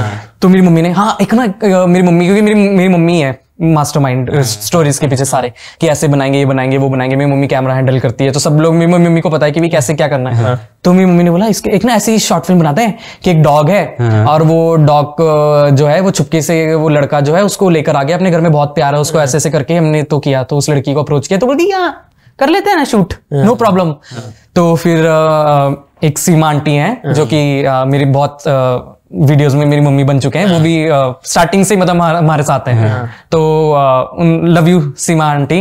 तो उन्होंने मेरे को उस वीडियो के लिए भी हाँ कर दिया। कभी भी उन्होंने मेरे को ऐसा नहीं, मेरे को टफ टाइम नहीं दिया कभी भी। तो उनको भी हमने बोला, बोलते ठीक है मैं आ जाऊंगी। तो उनकी बेटी की भी उस टाइम पे हॉलीडेज चल रही थी, उन्होंने बोला ठीक है मैं आ जाऊंगी। तो लड़की को हमने डेट दी डॉग वाली को, एक दिन आ गई। और वो लड़की इतनी मतलब क्या बोलूं मैं, साइकोटिक थी क्या थी, वो इतनी पागल थी कि उस लड़की ने अगले दिन, हम लोग पूरा रेडी हैं और वो बेचारे अपना पूरा खर्चा वर्चा करके अपने मलाड वेस्ट से ईस्ट में आए हैं, आंटी सीमा आंटी। वो लड़की आई नहीं। हम बोल रहे हैं वेयर आर यू, मुझे ना इसको स्पा में ले जाना पड़ा तो मैं आ नहीं पाई। हमने बोला ओ शिट, हमने तो डेट ली हुई है इनकी। और वो भी काम करते रहते हैं, तो हमने कहा इनको भी तो शूट करना है ना बेचारों को। तो लकीली एक और बीगल हम लोगों को मिल गया उस वीडियो के लिए। लेकिन वो अब मैं आपको बता दूं, अगर आप वीडियो देखोगे सीक्रेट पॉकेट, तो एक में आधा अलग डॉग है, एक आधे में अलग डॉग है। आधे कुछ लोगों को जिनको नॉलेज है डॉग्स की, उनको पता चल गया ये तो ना मेल डॉग है फीमेल डॉग है। तो मैंने कहा अरे यार चलो, कुछ लोगों को पता चल रहा। तो उस तरह से हम लोगों ने उस वीडियो को कंप्लीट किया। तो बोलते हैं ना कि स्ट्रगल तो रहता ही है हर वीडियो में। उस वीडियो में डालते ही वो भी बूम, मिलियंस व्यूज, उस वीडियो के भी मिलियंस में व्यूज। मैं बोल रहा हूँ वाओ यार, अब मेरे को इस टॉपिक को पकड़ना है। तो मैं डॉग्स की वीडियो बनाता हूँ। फिर उसके बाद मैंने सीक्रेट पॉकेट, बिग पॉकेट, फिर वो डॉग्स के कैटेगरी में चला गया। फिर अब होता है ना लोगों को, कई लोगों को बर्दाश्त नहीं होता कि अच्छा इसके अच्छे व्यूज आ रहे हैं तो इसको कैसे तंग करें, इसको कैसे डिप्रेशन में डालें हम लोग। अरे भाई पूरी जिंदगी कुत्तों की वीडियो बनाता रहेगा, वो कमेंट्स आते हैं भाई एक दिन तो कुत्ता ही बन जाए। मतलब होता है ना कैसे इनको कैसे हम लोग तंग कैसे डिमोटिवेट कर, जीने ना दें इन लोगों को, है ना। मैंने कहा भाड़ में जाओ, मेरे को क्या फर्क पड़ रहा है। मैंने कितना झेल लिया है अब तक कि मैंने सोचो 1.5 साल का स्ट्रगल देखा है। तो ये तो मेरे लिए कुछ भी नहीं है। साथ में मैं ऑडिशंस भी दे रहा हूँ, मैं शूट भी कर रहा हूँ अपना, मतलब तब तक मैं प्रॉपर एक्टर मतलब बन चुका था यूट्यूबर के, अभी भी मैं कर रहा हूँ एक्टिंग। तो वो मेरे साथ चल रहा है। मैंने कहा ये तो मेरे लिए जस्ट मेरे लिए एक साथ का काम है कि मैं यूट्यूब अपना कर रहा हूँ। तो फिर एक और डॉग मिल गया, वो अलग ही डॉग था। तो हमने कहा पॉकेट एक मतलब एक वो है, मतलब एक वो बन सका ना, बोलते हैं कि फ्रेंचाइज बन चुकी है। तो इसको बिग पॉकेट बना देते हैं क्योंकि वो हमारे पास बीगल मिला नहीं वापस से। अब लोगों का मोस्टली बॉम्बे में ये होता है कि अगर आप उनको बोलो ना हम शूट कर रहे हैं, तो शूट के सुनते उनके कान खड़े होते हैं। उनको लगता है अरे करोड़ों रुपए कमा रहे हैं, इस टाइम पे अर्निंग भी नहीं थी, तो पैसा दो हम लोगों को। तो हम लोग उतने तो अफोर्ड कर नहीं पाते थे उस टाइम पे। तो जैसे जो भी डॉग मिलता है उनसे रिक्वेस्ट करके प्लीज एक डॉग की वीडियो बना सकते हैं। तो फिर ऐसे करते करते मैंने कम से कम अब तक 10 से 12 डॉग्स की शॉर्ट फिल्म बना ली। वो भी कैसे बनाई है अब मैं आपको बताता हूँ कि डॉग्स के एक्सप्रेशन लेना इतने मुश्किल है। मेरे को डॉग्स बहुत पसंद है, आई लव डॉग्स। घर पे बेचारे डॉग्स आते हैं, ये नहीं पता कि इनके बेचारों के बाल झड़ते हैं, है ना, पूरे घर में बाल हुए हुए। और फिर उसके बाद उनके परमिशन को कुछ लिमिटेड टाइम देना पड़ता था कि इतने टाइम पे हम लोग डॉग की शॉर्ट फिल्म मतलब शूट करेंगे। तो एक दिन में अगर मान लो उन्होंने 4-5 घंटे शूट किया, तो फिर भाग के नींद भी पूरी नहीं हो रही, भाग के जाके फिर उसके डॉग जहाँ पे जो भी एक्टिविटी कर रहा है, अगर वो एकदम से होता ऐसे रुकते हैं डॉग, तो वो वाला एक्सप्रेशन मिल जाता था कि अच्छा मम्मी ने बुलाया तो फिर यहाँ से ये जोड़ दो, फिर वैसे कर दो। तो उस तरह से हम लोग शूट करके कैसे कैसे करके फिर हम लोगों ने वो वाली शॉर्ट फिल्म्स करना शुरू किया। फिर वो उसमें भी मिलियंस व्यूज। फिर उसके बाद वापस से फिर मैंने कहा अब ना कुछ अलग भी ट्राई करते हैं। फिर मैंने मैजिक पेंसिल शुरू किया। मैजिक पेंसिल भी लोगों को बहुत पसंद आई, उसमें मिलियंस व्यूज। फिर बीच में मैंने फिर types of samosa eaters, types of golgappa eaters, तो टचवुड भगवान की दया से मतलब सब कुछ जब भी मैंने कुछ भी डाला वो अच्छा ही चल रहा था। मिलियन सब्सक्राइबर कितने दिन में हो गए थे? 1.5 साल मिलियन। और व्यूज स्टार्टिंग में आने लगे थे, मिलियंस आने शुरू हुए थे। बट उससे मैं आपको ये भी बता दूं कि ऐसा नहीं होता कि आपके व्यूज आ रहे तो आपके सब्सक्राइबर्स भी आएंगे। हाँ, वो ऐसा नहीं होता। हर कोई सब्सक्राइब नहीं करता। लोगों को एक्साइट भी करना चाहिए कि आपका चैनल है एक्साइटिंग।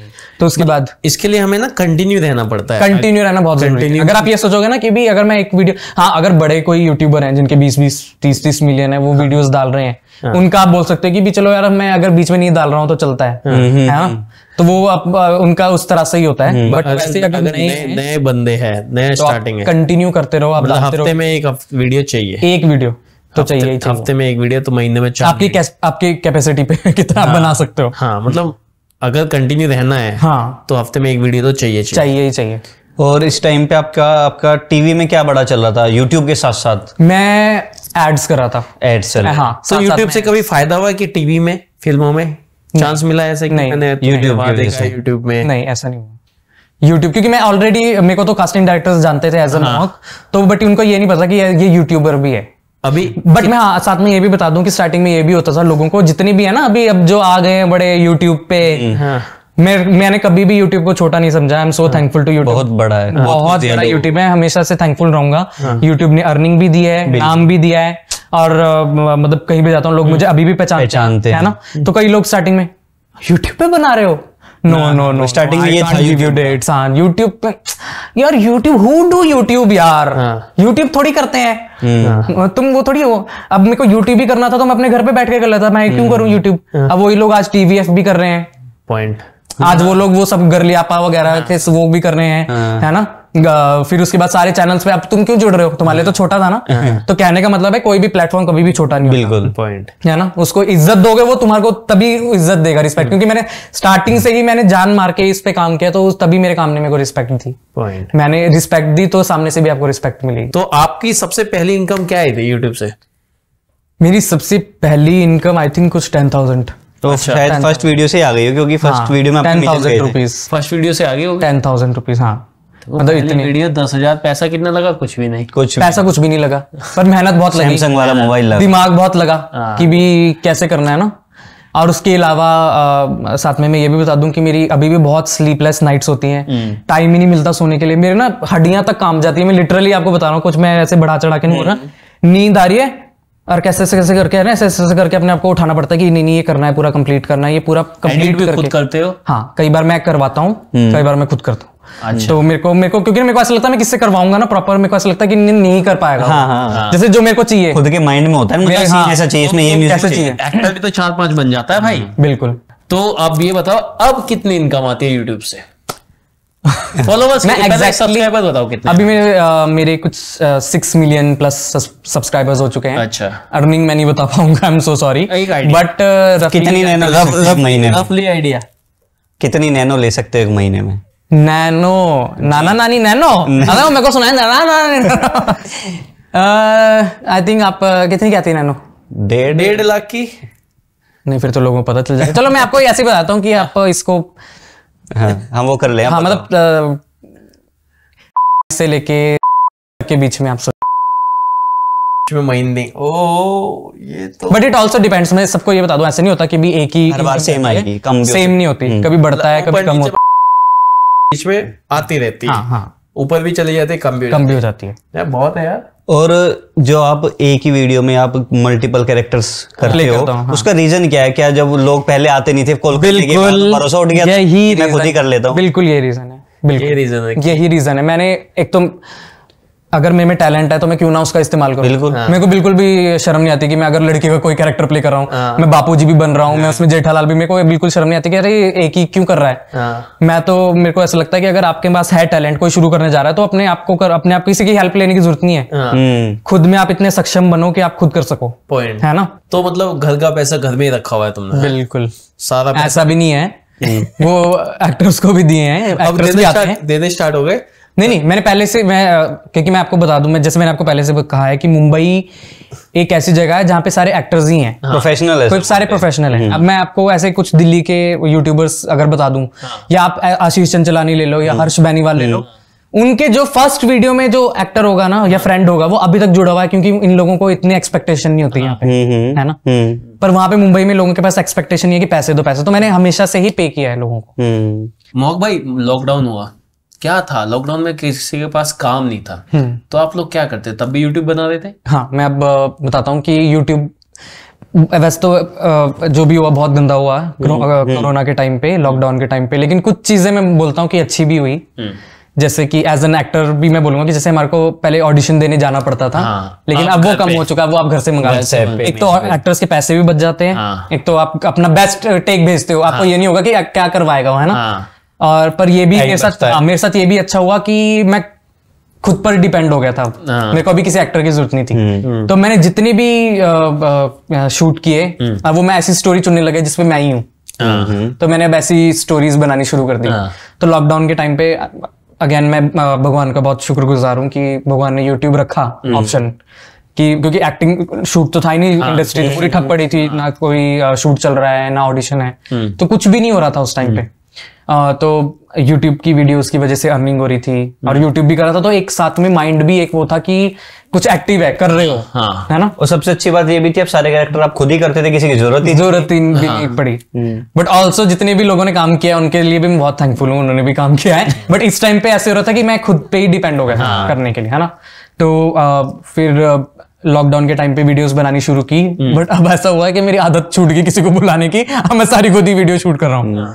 तो अब फिर बीच में मैंने एक हाँ, अब फिर इससे पहले मैं आपको ये बताता हूँ कि मेरा मोस्टली ऐसा होता है कि मैं कुछ भी, अगर मैं गेम भी खेल रहा हूँ कोई, तो मैं उसके ऊपर भी शॉर्ट फिल्म बना सकता हूँ। अच्छा। तो जैसे मैंने यूट्यूब की अपनी अब तक की जर्नी में मैंने शॉर्ट फिल्म्स बनाई हैं, इमोशनल, मैं सुपर हीरो बनाऊं, मैंने कार्टून कैरेक्टर्स शिनचैन, परमैन, फिर हगे मारू, फिर निंजा हथौड़ी, ऐसे कैरेक्टर्स प्ले किए हैं। फिर उसके बाद मैंने क्योंकि अगर अपने आप को आप सोच के बना रहे यूट्यूब का, तो ये बेस्ट चीज है कि आप अपने लिए कुछ अच्छा करोगे, है ना।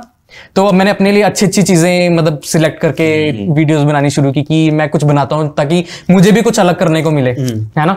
आपको पता है इंडस्ट्री में अभी मोस्टली बड़े सारे उनके ही होते हैं, सीरियल में भी जो रोल्स होते हैं भाइयों का रोल होता है, बस साइड में खड़े होने के लिए। तो वो तो मेरे को अभी इंटरेस्ट है नहीं करने के लिए। तो मेरे को फिर यूट्यूब पे ये था कि मैं कुछ अलग कर रहा हूँ, है ना, लोगों को दिखा रहा हूँ कि मैं ये भी कर सकता हूँ। फिर मैंने मैजिकल चीजें बनानी शुरू की, मैजिक पेंसिल, मैजिक बुक वगैरह। फिर उसके बाद मैंने फिर हॉरर फिल्म्स भी ट्राई की। अच्छा। तो अलग अलग जॉनर, हर मैंने जॉनर। स्टोरीज कौन लिखता था इनकी? मैं और मेरी मम्मी। मैं और मेरी मम्मी मिलके, और हम लोग सब बचा लिए। बिल्कुल। और मोस्टली तो ऐसा भी होता था, जैसे स्टार्टिंग के डेज में बता रहा हूँ कि अगर एक्टर की डेट मिल गई तो एक रात पहले हम लोग स्टोरियां लिख रहे हैं, सुबह 3 बजे तक, अच्छा ये कर सकते हैं, ये वो कर सकते हैं, टचवुड, मतलब ये हो जाता है लास्ट मोमेंट।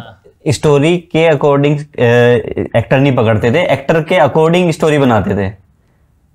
मतलब हाँ, पर ये हमारे मन में एक बेसिक तो एक होता था कि भी क्या हम करने वाले हैं, कॉन्सेप्ट रहता था। फिर उसके बाद स्टोरी क्या होने वाले सीन वाइज, तो हम लोग लास्ट मोमेंट पे बनाते थे।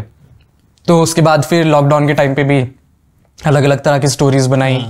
फिर बीच में अचानक से मुझे एक गेम के बारे में पता चला, ग्रैनी गेम, जो कि मेरा फ्रेंड है अमार अब्दी, मैं उसको शाउट आउट देना चाहता हूँ।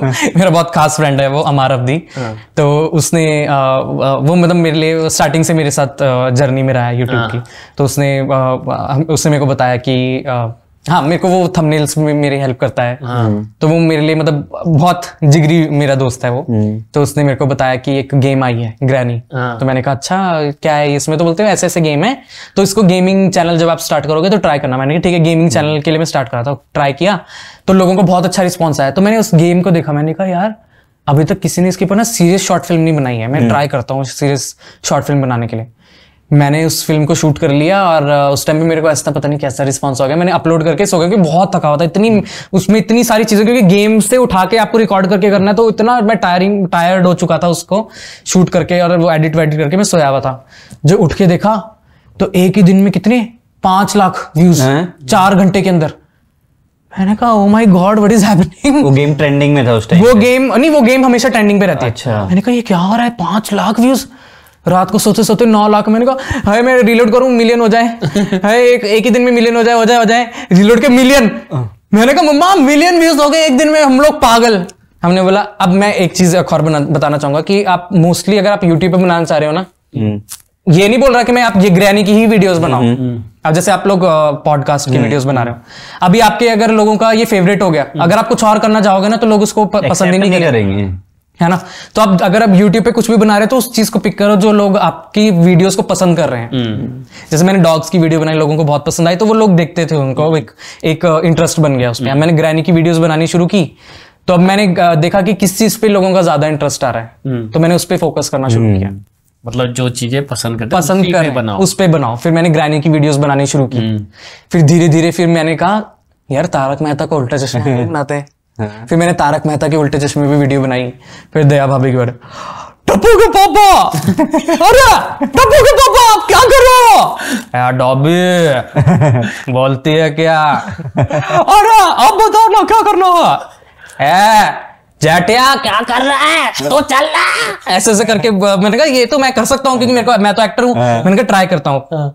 फिर मैंने उस सीरीज को बनाना शुरू किया, लोगों को इतना पसंद आया, लोग बोलते हैं आप तो बिल्कुल दया की तरह आवाज निकाल रहे हो। फिर आधे लोगों ने बोलना शुरू किया दया बहन आ नहीं रही है बीच में, मतलब सॉरी टू से वो बहुत कमाल की एक्टिंग करते हैं, लेकिन उन्होंने बोला वो नहीं है तो आप कर लो उनको रिप्लेस करके। तो फिर इस तरह की फिर मैंने जो लोगों को इंटरेस्ट आना शुरू हुआ वीडियोस पे, तो उस चीज पे मैंने ज्यादा फोकस करना शुरू किया।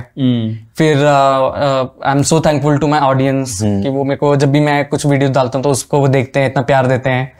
फिर बीच में मेरी सिस्टर ने मुझे बोला कि क्यों तू एक चैनल कर रहा है, एक और स्टार्ट कर। मैंने कहा एक में इतनी एनर्जी जा रही है, दूसरे में तो मेरी हालत खराब हो जाएगी। मैंने कहा कैसे करूंगा मैं मैनेज, तो बोलती करना तो क्या हो गया, कर, लॉकडाउन है कर लेगा कोई बात नहीं। फिर मैंने लॉकडाउन आई थिंक 20 में हुआ, 20 में मैंने एक और चैनल बना दिया वाइन्स के नाम से, मोहकमीत वाइन्स। तो उसमें फिर मैं वीकली अब मेरी 2 वीडियोस बन रही हैं। मेरी हालत मतलब इतनी खराब हो गई थी कि लॉकडाउन के टाइम पे लोग बोल रहे हैं ना कि घर पे, मैं मतलब अभी भी मैं इस चीज को मैं बिल्कुल भी नहीं बोलूंगा कि मेरे को रेस्ट करना था, मेरे को बिल्कुल रेस्ट नहीं करना है, मेरे को पूरी लाइफ काम करना है, मेरे को बिजी रहना है, मेरे को बहुत पसंद है इस काम का। बट उस टाइम पे मैं बहुत मतलब वीडियोस बना रहा था, हालत खराब होती जा रही थी, मतलब ऐसे वीडियो शूट कर रहा, 2 चैनल पे वीडियो डालनी, कॉमेडी वीडियो। अब उस पे कितने एक टाइम पे मेरे को कम से कम 8 कैरेक्टर प्ले करने पड़ रहे हैं। तो जैसे उस टाइम पे लॉकडाउन पे वीडियो है ना कि ऑनलाइन क्लासेस, तो ऑनलाइन क्लासेस में टीचर भी बन रहा हूँ, स्टूडेंट्स चलो बच्चे तुमको मैं ये सिखाती हूँ। फिर बच्चे मैम ये क्या कर सकते हैं इसमें, फिर वो सारे अलग अलग कैरेक्टर। फिर एक भोंदू बना हुआ है, मैम मेरे को कुछ समझ नहीं आ रहा है, फिर होता ना देख मैम ने ज्यादा मेकअप लगाया है। तो वो ऐसे करके अलग अलग ज्यादा वो कैरेक्टर्स करना पड़ रहा है, फिर एडिट करना है उनको। फिर उसके बाद इस मेन चैनल जो है मेरा उस पर भी एडिट करना, फिर ये शुरू किया। डबल एनर्जी, हाँ डबल एनर्जी लग रही है।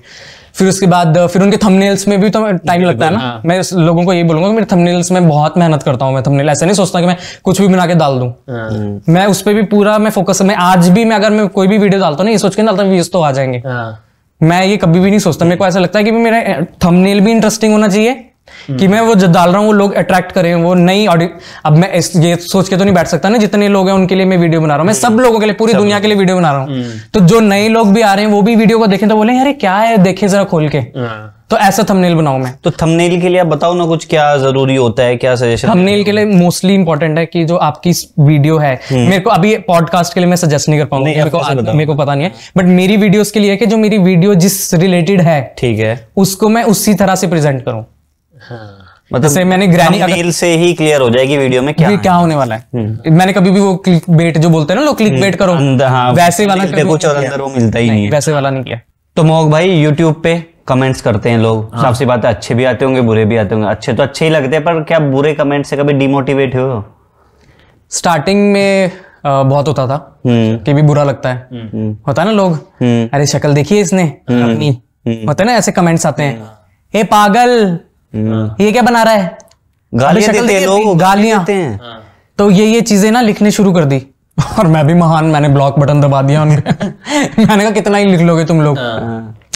बट आफ्टर सम टाइम ना अचानक से बोलते हैं ना, धीरे धीरे बुद्धि आती है, चीजें आती है दिमाग में। तो मेरे दिमाग में अचानक से आया, ये हम सबका है, हम लोग ना अच्छी चीजों पे फोकस ना करते हुए ना बुरी चीजों पे ज्यादा फोकस करते हैं। ये जो नेगेटिव कमेंट से सिर्फ 2% होंगे, बाकी जो आप 98% पकड़ के चलो, उन लोगों पे मैं ध्यान नहीं दे रहा, बल्कि ये जो 2% बचे हुए हैं है ना, इन लोगों पे मैं ज्यादा ध्यान दे रहा हूँ।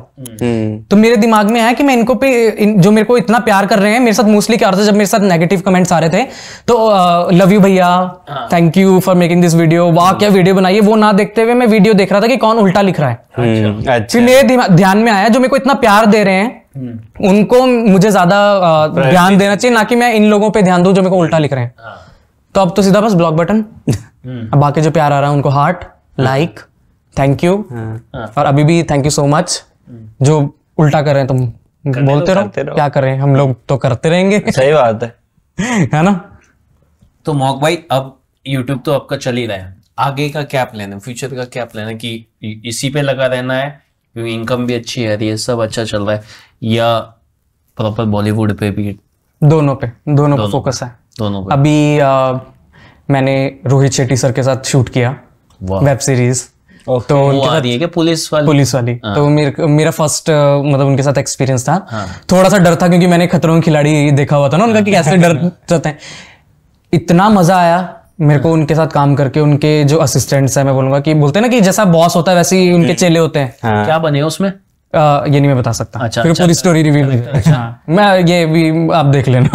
अब मुझे ये नहीं पता कि क्या रहेगा क्या नहीं रहेगा, बट कब आ रही मजा है तो ये भी मेरे को नहीं पता क्योंकि अभी उनका सर्कस के ऊपर फोकस है। हाँ, तो उसके बाद वो कब करते हैं। तो बहुत मजा आया मुझे शूट करके। और आपको तो पता है फिल्म की तरह वो शूट करते हैं। और मेरे को आदत पड़ी हुई है, एक दिन में जब मैं एक क्राइम का शो करता था उसमें कम से कम मेरे को एक दिन में 25, आपको भी एक्सपीरियंस है, एक दिन में रियल बना देते हैं वो लोग। 25 सीन शूट करते हैं, सीट चेयर भी नहीं होती बैठने के लिए सेट पे, आपको बस करना है काम। आपको है कि भी चलो मैं काम करूं मेरे को, क्योंकि हम एक्टर होते हैं ना, हम रिसीविंग एंड्स में होते हैं हमेशा। हम लोगों को तो आते रहे है ना, ऑप्शंस ही नहीं है हमारे पास, हम तो आउटसाइडर हैं। तो एक रिसीविंग एंड में तो हमारे को जो आएगा हम लोग लेते रहे। तो उस तरह से मैंने वो करता रहा एपिसोड्स वगैरह। तो फिर धीरे फिर मैंने वो करना बंद करके फिर अब मैंने एड्स पे ज्यादा फोकस किया। लॉकडाउन के टाइम पे मैंने डिसाइड किया मैं वेब सीरीज पे करूंगा। अभी मैंने लास्ट जो वेब सीरीज की वो एक खट्टा मीठा ZEE5 के लिए है। तो फिर उसके बाद मैंने ये इस पे मैं बिजी हो गया, रोहित शेट्टी सर के वाले उसमें। फिर उसके बाद बाकी फिर मैं यूट्यूब भी कंटिन्यू। तो इन जो शूट होता है, सॉरी, तो शूट के टाइम पे आपको टाइम मिल जाता है यूट्यूब बनाने का, या आपके पास बैकअप रहता है पहले से? मेरे को बैकअप बना के जाना पड़ता है। अब जैसे मैं आपके यहाँ पे आया हूँ, मेरे को पता था कि मेरे को 3-4 दिन बिजी रहना है, तो मैंने कम से कम 1 हफ्ते का बैंक मैंने शूट किया। मैं कभी भी अपने YouTube को निगलेक्ट कभी नहीं करता। मैंने बताया ना, मैं जो भी करता हूँ मैं पूरे फोकस के साथ और पूरी मेहनत के साथ करता हूँ, कुछ भी करता हूँ। तो मैं बना के, मेरे को नींद भी नहीं आ रही थी। मेरे को अगले दिन मेरी सुबह की 8 बजे की फ्लाइट है, 5 बजे तक मैं 5 बजे तो निकलना था घर से, 4 या 3 बजे तक मैं एडिटिंग पे लगा हूँ। मेरी मम्मी बोल रही छोड़ दे तू, कोई नहीं, हम लोग जितना है वो बीच बीच में डालते रहेंगे, तू निकल, मेरी फ्लाइट छूट जाएगी इस चक्कर में। तो वो मोस्टली ये होता है, नींद भी नहीं मिल रही है, सुबह सुबह तक मैं शूट कर रहा हूँ, देख रहा हूँ कि, और मैं पूरा प्रॉपर मैं लाइनअप चेक करता हूँ। कई बार मैं लोगों की वीडियोस देखता हूँ ना, बीच में एकदम से, आपने पता नहीं नोटिस किया कि वीडियो में एकदम से वो होता है ना कट जैसा आता है कि लाइन से आ जाती है। मैं तो लोग कैसे एक्सपोर्ट कर देते हैं इन वीडियोस को। मैं तो प्रॉपर, मेरे को एकदम से मरने वाली नींद भी आ रही है ना, पूरा देखता हूँ क्या है, पूरा 15 मिनट की, क्योंकि एकदम आपको भी पता है एंटरटेनिंग वीडियो है। लेकिन अगर आप बार बार देखते रहो पक जाते हैं, तो फिर भी मेरे को देखना पड़ता है कि क्या पूरा आया है ये। हाँ, फिर मैं म्यूजिक लगाऊंगा, फिर म्यूजिक का अलग लाइनअप पूरा देखता हूँ कि यार आ रहा है। फिर मैं उसके बाद एक्सपोर्ट करता हूँ पूरा देखने के बाद। तो म्यूजिक कहाँ से उठाते हो? यूट्यूब से स्टार्टिंग से एक्सपीरियंस हुआ था कि भी कॉपीराइट आ जाता है। कॉपीराइट, तो मैंने पूरा वीडियोस, जब मैंने यूट्यूब बनाया था पूरा रिसर्च किया था कि कैसे होगा, क्या होगा। कॉपीराइट वीडियो पता था कि यूट्यूब लाइब्रेरी से म्यूजिक यूज करो। और ऐसा भी नहीं कि आपको गंदे म्यूजिक मिलते हैं, आप सर्च करते रहो, आपको जो पसंद आए यूज करते हो। पर आपको वो है टाइम देके आपको करना पड़ेगा कि मेरा ये वाला सीक्वेंस है, इस वाले सीक्वेंस पे कौन सा जाएगा, इस वाले सीक्वेंस पे कौन सा जाएगा। तो पूरी मतलब सर्च करते करते एक मैंने पूरा सिलेक्ट किया सेक्शन मतलब म्यूजिक का। तो इसका एक्सपीरियंस कैसा रहा वेब सीरीज वाला? ये रोहित शेट्टी सर, इसके साथ इतना मजा आया मुझे इस वेब सीरीज में रोहित सर के साथ शूट करने में। ऑडिशन दिया मैंने, तो उन्होंने मेरे को देखा हुआ था, उनकी जो असिस्टेंट है, तो उन्होंने मेरे को देखा हुआ था, बोलते मोहक मेरे को ना तेरे को इस वाले सीन रोल के लिए मेरे को तू चाहिए ही चाहिए, तो तू मेरे को ऑडिशन भेज दे। तो मैंने उनको ऑडिशन भेजा, घर से ही भेजा, मोबाइल से रिकॉर्ड करके। तो मेरे को ना सर को दिखाना, मैंने कहा, क्योंकि मेरे को उससे पहले मैंने न्यूज़पेपर में पढ़ा था, होता ही है ना एक्टर्स रिसर्च कर लेते हैं कि भी क्या आने वाला है रोहित सर का। तो उसमें लिखा था रोहित सर के जो है असिस्टेंट का। मेरे को अब ये भी नहीं पता, मैं आई एम सो सॉरी, मेरे को कंफर्म नहीं है कि वो पूरा रोहित सर ही डायरेक्ट करने वाले हैं या उनके वो कर रहे हैं। तो मुझे लगा शायद उनके असिस्टेंट का प्रोजेक्ट होगा ये।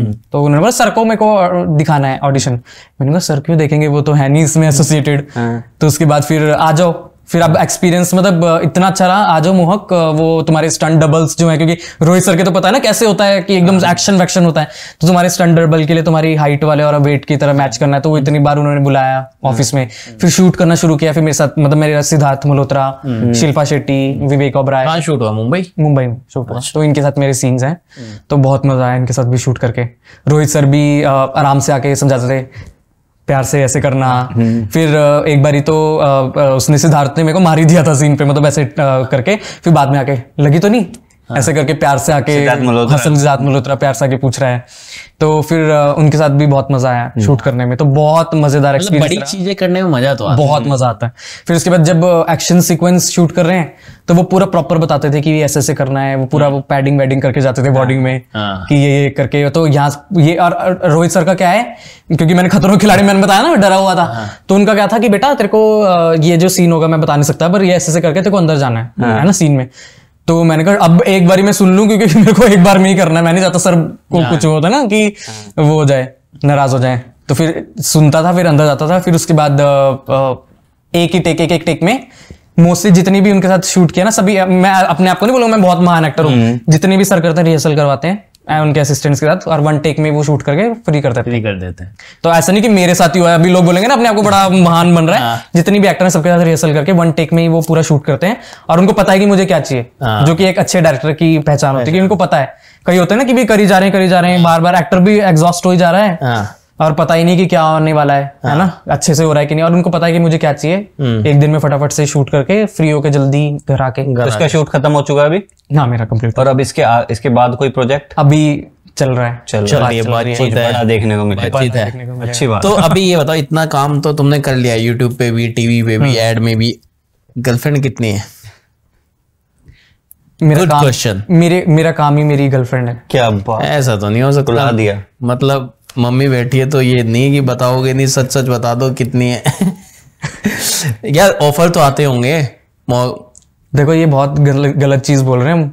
ऑफर नहीं आते? नहीं, लड़कियों का लड़कियां सोचेंगे हम थोड़ी कुछ वो चीज है, वहां पे डी-मार्ट में जाके खरीद लिया, ऑफर है 50% ऑफर इन द सेंस आपको मैसेज तो आते होंगे इंस्टा पे, oh I love you so much, you are so cute, ये तो आते रहते हैं। तो रिप्लाई में क्या जाता है? रिप्लाई मैं नहीं करता, क्योंकि मेरे को ये चीज पता है कि भी मैं एक पब्लिक फिगर हूँ। अच्छा। तो ये चीजें बहुत जल्दी है ना, ये चीजें बहुत संभल के चलना बहुत जरूरी है, क्योंकि आप किसी को क्या कमेंट कर दो और वो लोग क्या चीज पकड़ के क्या कर देना, ये चीज तो मैं हमेशा से बहुत ही अलर्ट रहता हूँ। तो यूट्यूब का क्या सिस्टम है, क्या एल्गोरिदम क्या करता है? मतलब अगर हम व्यूज पे पैसा मिलता है, फॉलोअर्स पे पैसा मिलता है, या अगर किसी रीच अच्छी आ रही है, फॉलोअर्स कैसे इंक्रीज किया जाए, मतलब सब्सक्राइबर?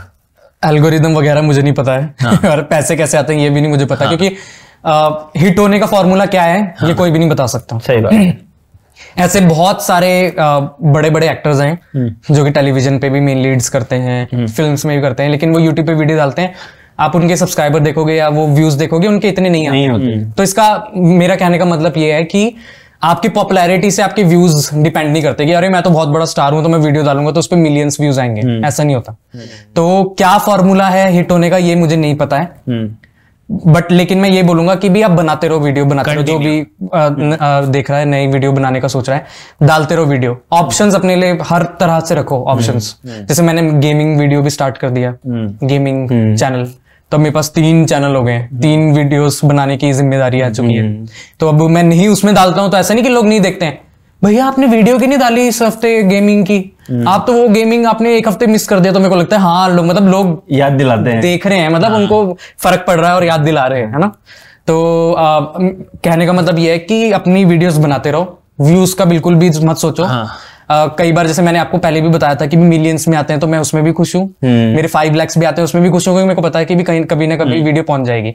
और स्टार्ट से लेके अब तक मेरा हमेशा से यही है कि मैं कोई भी वीडियो बनाऊं, पूरी डेडिकेशन, पूरी मेहनत, पूरी एंटरटेनिंग वीडियो बनाऊं, एंटरटेनमेंट होना चाहिए वीडियो में, क्योंकि लोगों के पास मल्टीपल ऑप्शंस हैं। अगर आप भी फोन खोलते हो, वीडियो कोई ऑन करते हो, नीचे स्क्रॉल करते हो तो बहुत सारे ऑप्शन होते हैं वीडियो के।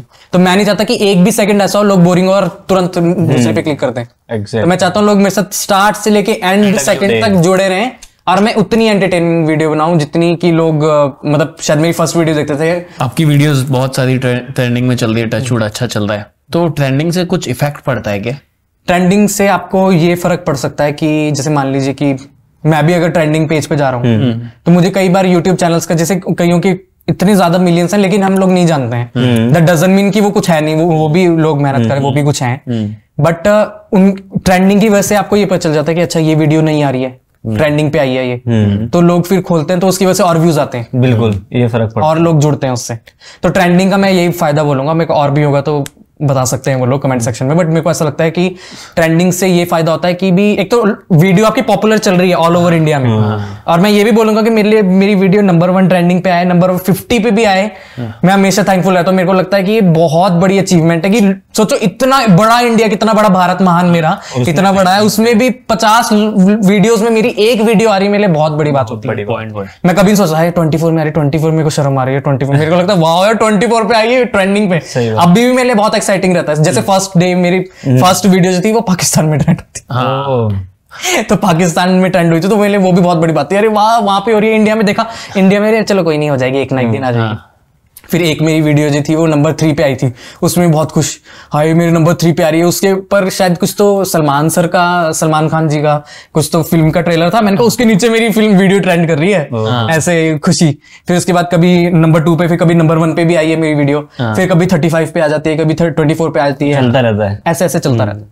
तो हमेशा जो मिले उस पे खुश रहो, बिल्कुल। और आपको भगवान, अगर वो भगवान भी देखते हैं, मुझे ऐसा लगता है कि अगर इसमें नहीं खुश हो रहा ना, इसको मत दो, है ना, हाँ, जो आपको मिले उसमें खुश रहो और मेहनत जारी रखो। बिल्कुल। तो मोहक भाई अभी तक तो बहुत मजे किए हमने, बहुत सवाल पूछे, अब हम स्टार्ट करते हैं रैपिड फायर। कल आपने अच्छा जवाब दिया तो आपको मिलेगा नित्यानंद फार्म्स की तरफ से एक गिफ्ट हैम्पर। वो गिफ्ट हैम्पर चाहिए? बिल्कुल चाहिए। तो सही जवाब और जल्दी जवाब देना, ठीक है? आए हैं तो कुछ लेकर जाएंगे। चलिए। बेस्ट यूट्यूबर और फ्लॉप यूट्यूबर? बेस्ट यूट्यूबर मुझे ऐसा लगता है कि 2 का मैं नाम लूंगा, ठीक है, Amit Badana, and second for me is, अच्छा 3 है, आशीष चंचलानी एंड हर्ष बेनीवाल। क्यों? रीजन क्योंकि वो लोगों की मेहनत दिखती है वीडियो, बिल्कुल, पैसे भी लगाते हैं, मेहनत भी दिखती है उनकी वीडियो में, और ऐसा लगता है कि वो जो कुछ बना रहे हैं वो मतलब देखने लायक है, मजेदार है। And flop? जो तुम्हें लगता है क्या कुछ भी बना रहा है यार और चल रहा है? मैंने ना ऐसे किसी को फॉलो नहीं किया मैंने किसी को यूट्यूब पे, मैं किसकी वीडियो, और वो ट्रेंडिंग में दिख ही जाता है, खोलना नहीं पड़ता किसी का account. I think Daisy's life. Daisy's life. एक और था बताने वाले थे, नहीं बताया। Describe yourself in 3 words. Hard working, passionate and God's child. YouTube और बॉलीवुड? यूट्यूब। वेब सीरीज और मूवीज? मूवीज। अगर फैन को डेट करने का मौका मिले करोगे? बिल्कुल, अगर मेरे से मैचिंग हुई तो, मतलब मेरे जैसे थिंकिंग हुई तो क्यों नहीं। अपने बारे में 3 बुरी बातें बताइए। मेरे बारे में सबसे बुरी बात यह है कि मैं ओवर थिंक करूं। ओके। मैं ओवर थिंक बहुत जल्दी करता हूं। मेरे को ऐसा लगता है कि अगर मान लो मेरे साथ किसी के साथ कुछ एक्सपीरियंस हो तो मेरे बारे में क्या सोचो, मैं तो पूरी उसके अंदर ही घुस जाऊंगा। 2 दिन तक मेरे दिमाग में ही रहेगा ये क्या सोच रहा होगा मेरे बारे में। ये बहुत गंदी आदत है, बल्कि ऐसा नहीं होता। अब जैसे मैं अभी कुछ बन के आया ना तो मेरे मन में आ रहा है मेरे बारे में क्या सोच रहे होंगे इतने सारे लोग हैं यहाँ पे, आपके मन में ये चल रहा होगा, है ना? आप ये नहीं सोच रहे होंगे कि चला है शायद, है ना? तो सब लोगों के मोस्टली मन में ये चल रहा था, हम लोगों को लगता है हमारे बारे में लोग सोच रहे हैं, बल्कि ये बहुत हमारी गलत आदत है। हाँ, ये गलत आदत है। जब तो मैं ओवर थिंक करूं, जो मैंने अब थोड़ा कम कर दिया है। दूसरी चीज मेरी बुरी आदत ये है कि मैं लोगों को बहुत जल्दी ना अपनी फैमिली की तरह ट्रीट करना शुरू कर देता हूँ, जो कि उसके बाद मेरे को जब डिच करते हैं ना मेरे को बहुत बुरा लगता है। उनके साथ डी अटैच होना मेरे को फिर बहुत मुश्किल हो जाता है। फिर 1 हफ्ते तक मैं उनके बारे में सोचते रहूंगा, फिर मेरे को ऐसा लगता है क्यों किया यार मैंने, तो उनको इतना प्यार मतलब किया था, क्यों मेरे साथ इमोशनल हो। इमोशनल। और थर्ड है, पता नहीं अच्छी है कि नहीं, मैं बहुत कंजूस तो नहीं, बट मेरे को मैं मनी सेवर हूँ। मेरे को ऐसा लगता है कि मैं मनी सेव करूं ताकि मैं बाद में अपने मतलब जैसे घर, स्टार्टिंग में अभी मेरे को बहुत बड़ा घर मेरा सपना है, तो मैं उसके लिए मैं सोचता हूँ कि पैसे में जोड़ते रहूं। मेरी सिस्टर मेरे को बोलती है तू तो बड़ा कंजूस है, तू तो पैसे बचा रहा है ना, छोटी छोटी चीजों पे पैसे बचा रहा है। पर मेरे को ऐसा लगता है कि बाद में अगर कुछ बड़ा करना, तो मेरे को लग रहा है शायद ये मेरे बारे में बुरी आदत होगी, मैं मनी सेवर हूँ, नॉट कंजूस नहीं हूँ। हाँ। Are you dating someone? No. सबसे ज्यादा क्या चीज डराती है आपको? सबसे ज्यादा चीज डराती है आई थिंक किसी भी लव्ड वंस को कुछ जो आपने बताया भी, अटैच हो जाते हैं। Loved ones. ओके, बीच या हिल स्टेशन? वो मेरे को दोनों ही नहीं पसंद टू बी ऑनेस्ट, बट अगर एक चुनना हुआ तो मैं बीच जाऊंगा। मेरे को हिल मेरे को बिल्कुल पसंद नहीं है, ऐसे चढ़ना वढ़ना। दूध या पानी? आई थिंक दूध। ओके, आपका सबसे बड़ा डर? मेरा सबसे बड़ा डर है कि एक तो ना मैं ना जितनी भी वीडियोस देखता हूँ ना, मैंने अभी एक रिसेंट मेरे को बहुत दुख हुआ वीडियो देखे कि एक बेचारा कोई इंसान ट्रेन में बैठा हुआ था, एक उनको रॉड आई और he was dead on the spot. ऐसी ऐसी चीजें मैं देखता हूँ ना, जब मेरे को अगर मैं छोटी छोटी वीडियोस भी देख लूँ ना, मेरे मन में वही रहती हैं, तो वो डर एवरीडे मेरे दिमाग में, आधी रात को नींद टूट जाती है। तो ये शायद मैं बोल सकता हूँ कि मैं अगर कुछ उल्टा देख लूँ ना, मेरे को बहुत डर लगने लग जाता है उन चीजों को देख के। कभी ऐसी कोई फिल्म देखी है कि उसको देख के लगा हो शायद इससे अच्छी एक्टिंग तो मैं कर लेता? बहुत सारी। लाइक आदित्य रॉय कपूर की ओम देखी थी, तो मुझे लगा कि ये तो मैं बहुत अच्छे से कर सकता हूँ। अच्छा, बट आई थिंक वो भी अपने जॉनर, वो मेरे को लग रहा है वो उसका वो फोटे नहीं था, तो इसलिए वो अच्छे से नहीं कर पाए। बट मुझे ऐसा लगता है शायद मैं वो कर सकता था अच्छे से। को एक्टर को फ्लर्ट करते हो, को एक्टर के साथ नहीं करते हो? नहीं, कभी उन्होंने किया है? नहीं, क्योंकि सारे बच्चे, क्योंकि आपको पता है ना सारे किड्स हैं और पेरेंट्स आते, किसके साथ फ्लर्ट करोगे वहां पे? फिर पेरेंट्स तुम्हारे साथ अच्छा फ्लर्ट करेंगे ना फिर। मम्मी को। आपका कोई यूजलेस टैलेंट? मेरा यूजलेस टैलेंट? मतलब जो यूजलेस हो लेकिन टैलेंट आपको लगता है मेरे अंदर टैलेंट है? मैं तो कहीं भी बैठे बैठे सो जाता हूँ। मेरे को लिटरली आप कभी भी बोल दो ना, मैं सो जाऊं। मेरे को सोना इतना पसंद है ना, मतलब मेरे को, क्योंकि मैंने बताया मेरे को टाइम ही नहीं मिलता। नींद ये मेरा टैलेंट है। जो कई लोग बोलते हैं ना, मेरे को नींद नहीं आ रही, मैं बोलता मेरे को तो नींद कभी भी आ जाती है, सुला लो मेरे को। मम्मी पापा के पॉकेट से पैसे निकाले कभी? बहुत बार। बचपन में क्या आता था कि गुल्लक होता था पापा का, तो उसमें ना इतने पापा ने पैसे भरे होते थे, सिक्के सिक्के सिक्के सिक्के। तो मेरी मम्मी पापा का मैं जाने का वेट करता था कि कब जाएंगे, स्कूटर में बैठ के। तो वो जाते थे, तो मैंने देखा, फिर भागा। होता ना कि निकल गए। फिर ना एक सिक्का, वो होता ना सिक्का, क्या बोलते हैं वो, हमारे सिक्के बोलते हैं। नहीं, तो एक कंपस मान लो, कंपस होता है ना, उसको सिक्का भी बोलते हैं, पतले वाला। तो उसको ऐसे उठाओ, ऐसे गिराना, फिर सिक्के गिरते, फिर उसको रखना, फिर जाके पेस्ट्री लेके आना भाग के, फिर वापस आके खा लेना उसको। तो ये तो बहुत बार किया। कभी पकड़े गए हो? पकड़, हाँ। ये हल्का क्यों लग रहा है? ये ऐसे क्यों लग रहा है? इसमें पैसे कम है, ठीक है? ऐसे ऐसे सुनते थे पापा। नहीं, मुझे नहीं पता। कोई नहीं। Male Bollywood crush? Male Bollywood crush? हाँ, कोई जिसको लग के यार ये बहुत। मेरे को ऋतिक रोशन बहुत पसंद था, उसका डांस, उसकी बॉडी है तो ना, मेरे को अभी मेरे को उसकी जैसी बॉडी चाहिए, तो ये इसको आप बोल सकते हो मेल क्रश। क्योंकि ऋतिक रोशन की जिस तरह से बॉडी है ना, एकदम टोन्ड बॉडी, और उसका जो डांस, उसके लुक्स एकदम ऐसे, चिन एकदम ऐसे, तो वो। And female? फीमेल में तो बता ही दिया ये 2-2 3-3। कभी गर्लफ्रेंड के साथ डेट पे गए हो, घर पे झूठ बोल के, और बाद में पकड़े गए हो? नहीं, ऐसा नहीं हुआ। हर बार बता के गए हो मतलब? नहीं, ऐसा नहीं हुआ। मतलब बता के भी? चुपके से गए हो? चुपके से गया। ये भी पूछ लो। पर पकड़ा नहीं गया। मोहक भाई, पहले तो आपने जवाब सही दिए, बट ये रैपिड फायर ठीक ठाक, मतलब दे ना दे, पर क्या सोच रहे? चाहिए क्या? देख लो, दिल तो नहीं टूट जाएगा? दे दे क्या? चलो, अरे टूट गया भैया, दे दो। दे दो। ये हमारे है नित्यानंद फार्म्स की तरफ से। Thank you so much. अच्छा, आप पहले बता दो, लोग बोलेंगे ऐसे ही दे दिया है, तो सही है ना जवाब? बिल्कुल सही, बहुत अच्छे दिए, दे दिया हमने। ऐसा लगे एहसान करके दिया है। मतलब बंदा रोई ना, चलो ठीक है दे देते हैं।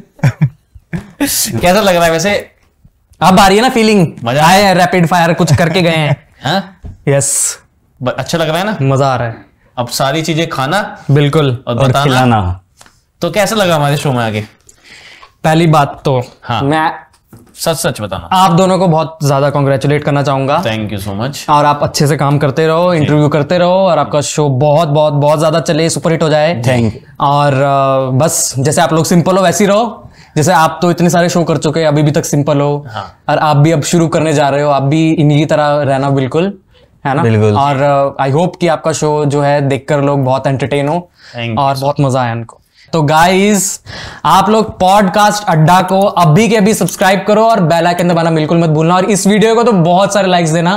एंड गौतम भैया एंड पुलकित भाई, आपको बहुत बहुत ज्यादा कॉन्ग्रेचुलेशंस। एंड जितने भी सारे सेलिब्रिटीज हैं, मैं सबको यही बोलना चाहूंगा कि यहाँ पे आके बहुत मजा आता है। आराम से चिल होके आप इंटरव्यू कर सकते हो, तो बिल्कुल भी सोचना मत 2 बार, और मजे करो। तो thank you so much guys. Please हमारे चैनल को लाइक करें, शेयर करें, सब्सक्राइब करें। Podcast Adda with Gautam Nain and Pulkit Raghav. तो मिलते हैं नए एपिसोड में नए सेलिब्रिटी के साथ, तब तक के लिए goodbye, love you, bye bye, see you soon.